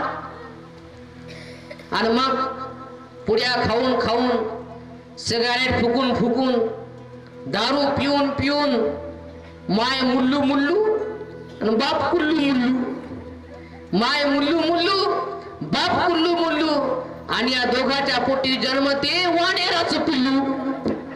आणि या वानेराच्या नुसत्या उड्या इकडून तिकडं, नुसत्या उड्या. म्हणजे भीमा कोरे गाव केले, भीमा कोरे गाव. अरे तू काय झालं बापा, ते बघ ना, त्याने ते केलं, पराक्रम केला सगळा, पण तुझं काय झालं. बांधवांनो, ही व्यसनामुळे आमची फार भयानक परिस्थिती आहे. सगळं शरीर खवून जाते. त्या पुडीवर, त्या तंबाखूवर लिहून असते की 100% दिलेले असतात. 100 असं लिहिलेलं असतं की 100% कॅन्सर होतो, असं लिहून असते. पण तरी लोक ते पुड्या खातात, तरी लोक बिड्या आवडतात, तरी लोक तंबाखू खातात. माहीत आहे शेण आहे, घाण आहे, पण तरी खातात आणि बर्बाद होता. तो आपल्या समाजाला लागलेली कीड आहे. आम्ही बघतो बघा, आता बीड जिल्ह्यामध्ये पाहतो, साध्या मिस्त्री माणसाला 1100 रुपये रोज आहे बीडमध्ये, 1100, आणि लेबरला 700, आणि बाई लेबरला 600 रुपये रोज आहे. बघा एवढा पैसा हा कमवतात, पण हे दिवसभर पुड्या खाण्यात घालते 100 रुपये, बिड्या वडण्यामध्ये घालते 100 रुपये, पुन्हा दारू पिण्यामध्ये घालते 200 रुपये, पुन्हा फुटाणे चकना खाण्यामध्ये घालते 100 रुपये, आणि 200-300 रुपयाचा बाजार घेऊन येते, आणि उरले तुरले 100-200 रुपये बायकोच्या हातात टेकवते. त्याच्यात तिनं काय काय करावं, आणते रोज 1100, पण त्याच्यातले 100 रुपये सुद्धा त्याच्या अंगी लागत नाही तो. आणि पुन्हा असं करता करता करता याचा किल्ला सगळा ढिल्ला होते, सगळं फुफ्फुस खराब होते, सगळं लिव्हर खराब होते, याला कॅन्सर होते. मग बापा 10 लाख रुपये दवाखान्यात घाला लागतात. एवढे पैसे नसतात, वाचलेत नाही ना पैसे, कधी खाऊन पिऊन हात पुसलेत, पैसाच नाही. मग बाई गळ्यातलं विकते, घर विकते, प्लॉट विकते, डॉक्टरांमध्ये काही करा बापा वाचवा. आणि हे तोपर्यंत मरत नाही जोपर्यंत त्याच्या बायकोला कर्जबाजारी करत नाही. आणि कर्जबाजारी झाली बायको की मग मात्र पटकन मरून जाते. मग सगळ्यात जास्त बघा त्याची बायको लय रडते. त्याची बायको त्यानं मेला म्हणून रडत नाही हो, किंवा आता याचं काही नाही म्हणून रडत नाही. तर आम्ही पहिला अभ्यास लय मोठा केला. आता बाई म्हणते आता कशी करू, आता काय खाऊ माय, आता कशी राहू माय, नाही, आता कशी जगू व नवऱ्याचं काय घेणदेण नाही. तिला सांगायचं असते की या भाड्यानं म्हणते सगळं घरदार बुडवलं, मेला तर मेला बाई, 10 लाख कर्ज करून गेला म्हणते, सगळं उघड्यावर आणलं, माय आता कुठं राहू म्हणते. अशी बाई म्हणते, कारण तिला तिचं पडते की आता कर्ज कसं फेडू, आता लेकरं कशी घडू, घरही गेलं, गाडी गेली, माडी गेली, शेती गेली, सगळं गेलं म्हणते, यानं सगळं वाटोळ गेलं म्हणते महा. आणि म्हणून त्याच्यासाठी ती रडते, ती मेला म्हणून रडत नाही, यानं सगळं वाटोळ करून मेला म्हणून रडते. बघा म्हणतात लय पैसे लावले बाई आणि तरी वाचला नाही, गेला तसाच. का हो? ते कशामुळे होतं? आज ज्या लेकरावर तुम्ही एवढं प्रेम करता, एवढा जीव लावता, त्यांना जन्माला घालता, पण तुमच्या व्यसनामुळे ते लेकर उद्या रस्त्यावर येतात. त्या बाईकडे, तुमच्या पत्नीकडे लोकांचा बघण्याचा दृष्टिकोन कसा बनतो, तिने कसं एकट्याने जगावं, तिने कशी धुरा सांभाळावी, याचं चिंतन तुम्ही केलं पाहिजे. आणि म्हणून तुम्ही व्यसनापासून दूर झाला पाहिजे, कारण व्यसन हे माणसाला खंगवते. जसं बुद्ध म्हणतात, लोखंडाचा गंज हा लोखंडातूनच निर्माण होतो, आणि ज्या लोखंडातून निर्माण होतो त्या लोखंडाला तो संपून टाकतो. तसं हे व्यसन आपल्यातच निर्माण होते, आणि ज्या लोकांनी ते केलं त्याला ते खतम करून टाकते. आज नाही तर उद्या, उद्या नाही तर परवा तुमचा विनाश अटळ आहे, जर तुम्ही व्यसन करत असाल तर. बघा, पूर्वीच्या लोकांना खूप दीर्घायुष्य होतं, कारण त्या काळामध्ये जास्त व्यसन नव्हतं, खाया प्यायला भेटत नव्हतं, तर व्यसन कुठं करणार. पण आज पैसा येऊ लागला, पण पैशासोबत धर्म नाही आला. बाबासाहेब बुद्ध म्हणतात, घरामध्ये धन यावं, पण धनासोबत धर्म आला तर धन कामाला लागते, पण धनासोबत धर्म नाही आला तर ते धन तुमचं दुश्मन म्हणून तुमची वाट लावून टाकते. म्हणून तुमच्याकडे धर्म असला पाहिजे. म्हणून हे धर्म म्हणजे काय आहे तर तुमच्यातलं शील आहे. आणि म्हणून तुम्ही उपासक म्हणून जर तुम्ही स्वतःला घेत असाल तर हा तुमचा दुसरा गुण तुमच्यामध्ये आला पाहिजे, आणि तो गुण म्हणजे शील. तुम्ही शीलवान बनलं पाहिजे, तुम्ही पंचशीलाचं पालन केलं पाहिजे. जो व्यक्ती पंचशीलाचं पालन करतो तो शीलवान आहे. मग त्याच्यातला हा दुसरा सद्गुण आहे, तो म्हणजे शील. म्हणून तुम्ही शीलवान बनलं पाहिजे. पहिलं श्रद्धावान बना आणि दुसरं शीलवान बना. हा दुसरा गुण आहे. 2 गुण झाले. तिसरा गुण ऐकायचं का, बोलवायला का, बंद करू का, सांगू? 2 गुण. तिसरा गुण आहे औदार्य. काय हो? औदार्य. औदार्य म्हणजे काय तर परोपकाराची भावना. तुमच्या भाषेत सांगतो, औदार्य म्हणजे काय माहित आहे? दान. औदार्य म्हणजे काय? दान. उपासकातला तिसरा गुण आहे काय? दान. उपासक म्हटलं की तो दानी असला पाहिजे, कारण काम करतो ना, मेहनत करतो ना, परिश्रम करतो ना, पैसा कमावतो ना, धन दौलत कमावतो ना, त्याच्याकडे पैसा आहे, धन आहे, दौलत आहे, तर मग त्याने काय केलं पाहिजे? दान दिलं पाहिजे. मग बाबासाहेब सांगतात, प्रत्येक माणसाने आपल्या कमाईचा 20वा हिस्सा दान दिला पाहिजे. म्हणजे जर तुम्ही 100 रुपये कमावत असाल रोज, तर तुम्हाला किती रुपये दान द्यायचे? फक्त 5 रुपये. किती? 5 रुपये 100तले. मग तुम्ही रोज 1000 कमावत असाल तर 50 रुपये. 50 रुपये एवढेच बाबासाहेब तुम्हाला मागितले, पण ते लोक इमानदारीने देत नाही. तू बापा दान मागाय गेले की अशा कपाळावर 12 खाट्या पडतात, त्याच्या नांगरून वखरून टाकल्यासारखं थोबाड होतेस का, दंडून पेटून दिलं याचं थोबाड. अशी अवस्था लोक दान मागेले की होते. दान म्हणले काय लोकांच्या अंगाला काटा येते, दान म्हणले की तोंड मारतात. बाबासाहेबांच्या पुण्याने भरपूर धन दौलत आम्हाला मिळालेली. बाबासाहेबांच्या पुण्याने भरपूर काय आम्हाला मिळालं आहे. कालचा भिकारी आज मला माल झालाय. कालचा गाव कुसाच्या बाहेरचा माणूस आज गावात आलाय.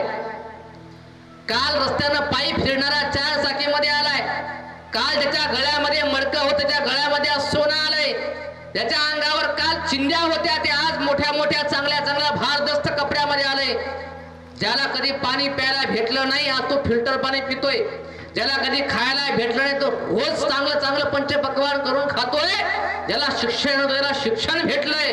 एवढं मोठं परिवर्तन बाबासाहेबांच्या धम्मक्रांतीनं, समाज क्रांतीनं, शिक्षण क्रांतीनं झालं. याची जाण त्यांनी ठेवली पाहिजे आणि पे बॅक टू सोसायटी, समाजाचं काही आपलं देणं आहे हा भाव प्रत्येकाने आपल्या मनामध्ये ठेवला पाहिजे आणि आपल्या कष्टातून मेहनतीतून आपण हे काम उभं केलं पाहिजे. कारण आपल्या समाजाची कोणतीही चळवळ असेल तर ती होते दानातून. आता एवढा मोठा कार्यक्रम कोणी एका माणसाने केला का हो? हे काही जरी काम करायचं तर काय लागतो? पैसा. सगळे सोंग करता येतात पण पैसा सोंग नाही करता येत. मग पैसा लागतो. मग हा पैसा येतो कुठून? तर तुमच्यातून येतो. म्हणून तुम्हा उपासकांना आपल्या कमाईतून हे दान द्यायचं आहे. तुम्ही जेही कमावता त्याच्यातून 20वा हिस्सा तुम्हाला बुद्ध विहार बांधण्यासाठी, कार्यक्रम घेण्यासाठी, धम्माच्या प्रचारासाठी, भिक्खू संघाच्या व्यवस्थेसाठी, आणखी जे काही चांगलं काम गोरगरिबासाठी, शिक्षणासाठी, अभ्यासिकेसाठी, जे चांगले उपक्रम आहेत त्या सर्व चांगल्या उपक्रमासाठी तुम्हाला दान द्यावं लागेल. तुमच्या दानावरच हा संपूर्ण कार्यक्रम होतो. याचं भान, याची जाण तुम्ही सर्वांनी ठेवली पाहिजे आणि खऱ्या अर्थाने तुम्ही दान देऊन ही आपली पारमिता पूर्ण करण्याचा आपण त्या ठिकाणी पूर्णपणे प्रयत्न केला पाहिजे. आता माणसाला भंतीजी, तुम्ही आम्हाला म्हणता की दान द्या, तुम्ही काय देता? तुम्हाला नाही सांगितलं का मग बुद्धाने? बापा आम्हालाही सांगितलं, बुद्धाने सांगितलं, सब्बदानं धम्मदानं जिनाती. सगळ्या दानामध्ये धम्माचं दान हे श्रेष्ठ दान आहे, महान असं दान आहे. धम्म म्हणजे पैसा का? धम्म म्हणजे धन का? धम्म म्हणजे दौलत का? नाही. धम्म म्हणजे विचार आहे, धम्म म्हणजे तत्व आहे, धम्म म्हणजे ज्ञान आहे, जीवन जगण्याचा मार्ग आहे. आणि हा मार्ग आम्हाला द्यायला सांगितला. चरत भिकवे चारिकं बहुजन हिताय. जा म्हणले भिक्षुनो, चारही दिशेला जाण बहुजनांच्या हितासाठी, सुखासाठी हा धम्म सांगा. आणि हे केवळ बुद्धाने सांगितलं. मग बुद्धाने काय दिलं? तर बुद्धाने हेच केलं. मरेपर्यंत 45 वर्ष बुद्धाने धम्माचं दान दिलं का नाही? तुम्ही किती पैसा द्या तो संपणार आहे का नाही? पण आम्ही जो विचार दिला, जो भगवान बुद्धाने विचार दिला 2500 वर्षापूर्वी, तो विचार संपेल का? आम्ही जे तुम्हाला हे ज्ञान दिलं ते संपेल का? चोरी होईल का? कोण लुटून घेऊन जाईल का? पिढ्यान पिढ्याचं कल्याण. बघा, बुद्धाने दिलेलं धम्माचं दान आज 2500 वर्षापासून तुमचं आमचं कल्याण करत आहे. ऐका रे, तुम्ही पैसा दिलेला संपून गेला, धन काही संपून जाईल पण विचार संपणार नाही. म्हणून भगवान बुद्धाने भिक्खूंना विचाराचं दान द्यायला सांगितलं. तुम्हाला आठवत असेल बघा, भगवान बुद्ध आता शेवटचा श्वास घेत होते, कुशीनगरला होते. हे लोक सगळे आले आणि दर्शन करून जाऊ लागले. एक आला तो म्हणला, मला नुसतं वंदन करायचं नाही, म्हणला मला धम्म घ्यायचा आहे, मला प्रवचन ऐकायचं. आनंद भंते म्हणले, ए बाबा, तुला जर दर्शन नाही घ्यायचं तर घेऊ नको, लोकांना त्रास देऊ नको, तू बाजूला हो, बुद्धाची जायची वेळ आली, आता धम्म सांगायची वेळ नाही. पण हे शब्द भगवान बुद्धाच्या कानावर पडतात. बुद्ध म्हणतात, आनंदा, अरे येऊ दे, येऊ दे, त्याला नको पाठवू. त्याला भगवान बोलवतात आणि मरताही भगवान बुद्ध त्याला धम्माचं दान देतात. मरताही भगवान बुद्धाने धम्माचं दान दिलं. आणि दिलंच नाही तर लगेच आनंदाला सांगितलं. काय सांगितलं? बुद्ध म्हणाले इतके आनंद ध्यान घे, बुद्ध म्हणाले इतके आनंद ध्यान घे, मागेल जो तयाला धम्माचे दान दे, मागेल जो तयाला धम्माचे दान दे. ज्याला पाहिजे त्याला धम्माचं दान दे. आणि हा भिक्खू संघ तेव्हापासून आज गायब आपल्या धम्माचं दान तो या समाजाला देत आहे, निस्वार्थपणे देत आहे.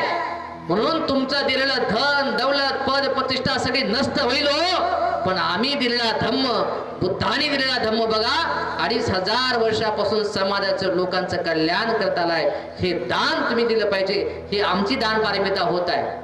हे आम्ही आमचं काम पूर्ण करतोय. आणि म्हणून रात्रंदिवस भंतेजी फिरतायत, रात्रंदिवस फिरतो मी. रात्री 12 पर्यंत बीडच्या पलीकडे पाटोदा गावामध्ये प्रवचन देत होतो. रात्री 1:30 वाजता मी बीडला आलो, 2:30 वाजता झोपलो, सकाळी 7 वाजता उठून बघा इकडे निघालो, पुन्हा इथून जाऊन पुन्हा संध्याकाळी द्यायचं आहे. रात्रंदिवस आम्ही लोकांना धम्मदान देतोय. कारण हे दान देणं हे सद्गुण आहे. हे दान पारमिता आहे. ही दान पारमिता आम्ही भिक्खू संघ पूर्ण करतोय, ती आमची वेगळी आहे. पण तुम्हाला तर धम्म समजत नाही, तुम्हाला धम्म नाही कळाला बापा, तर तुम्ही काय धम्मदान द्याल? पण लोक बघा संध्याकाळी गायक येतात, त्या लोकांतर त्या दानाची व्याख्याच बदलून टाकली. म्हणतात टमकन टमकन ढमकन ढमकन होतात. म्हणतात अमुक गाण्यावर अमुक माणसाने 100 रुपयाचं धम्मदान दिलं, पार्टी आभारी आहे, जय भीम. मला सांगा, पैसा म्हणजे धम्म का? पैशाला धम्मदान म्हणतात. पैशाला धम्मदान ते आर्थिक दान आहे.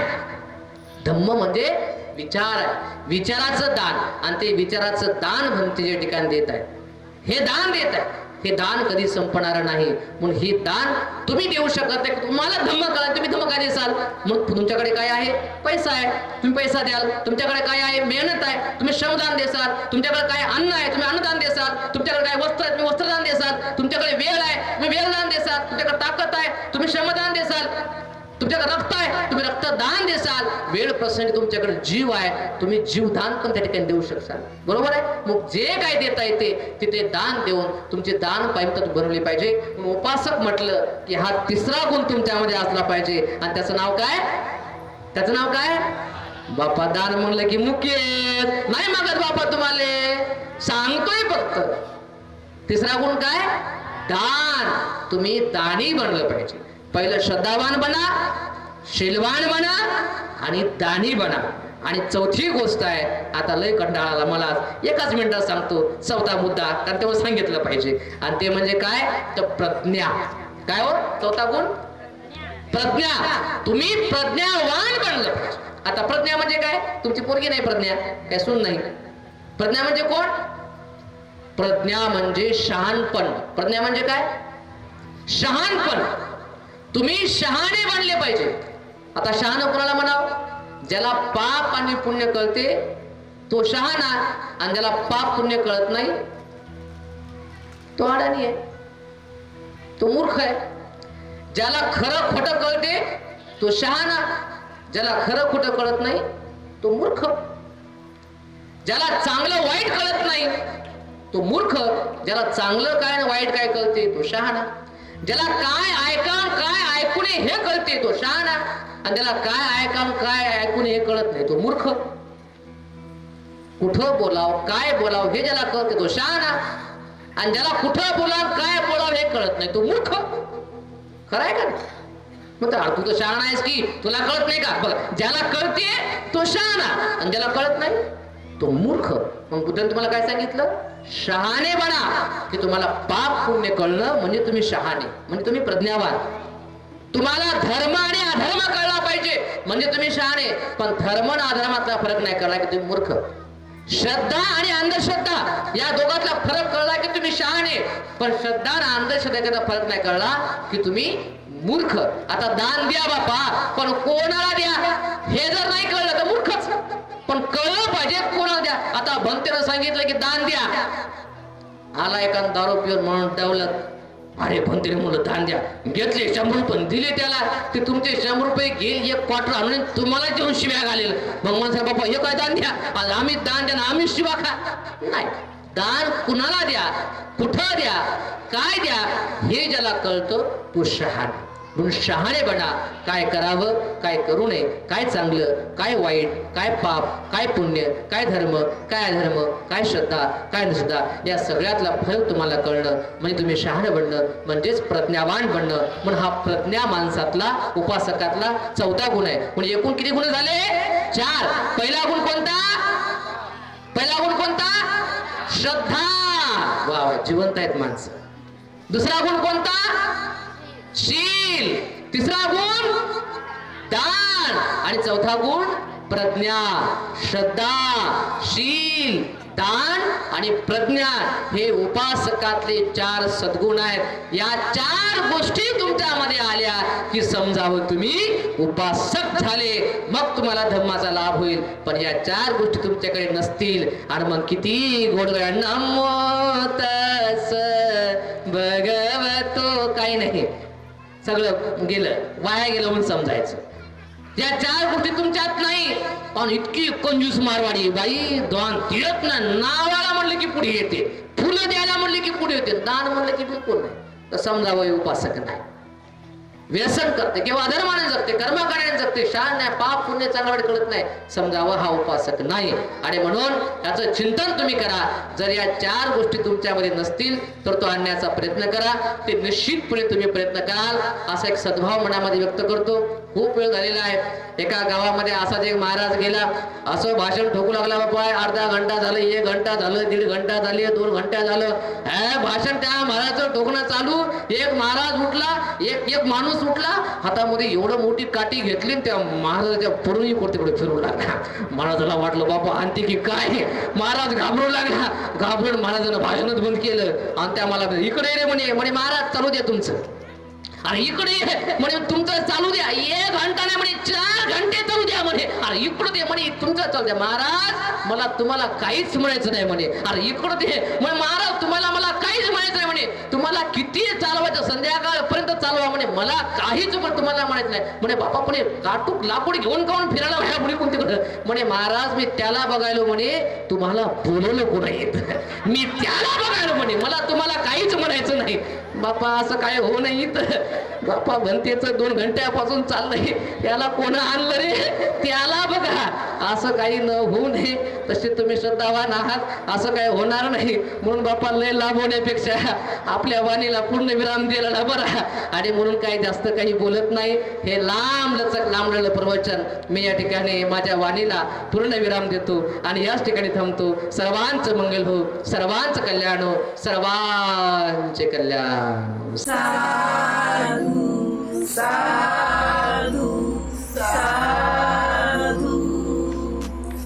बुद्धं नमामि, बुद्ध को नमन करता हूँ. धम्मं नमामि, धम्म को नमन करता हूँ. संघं नमामि, संघ को नमन करता हूँ.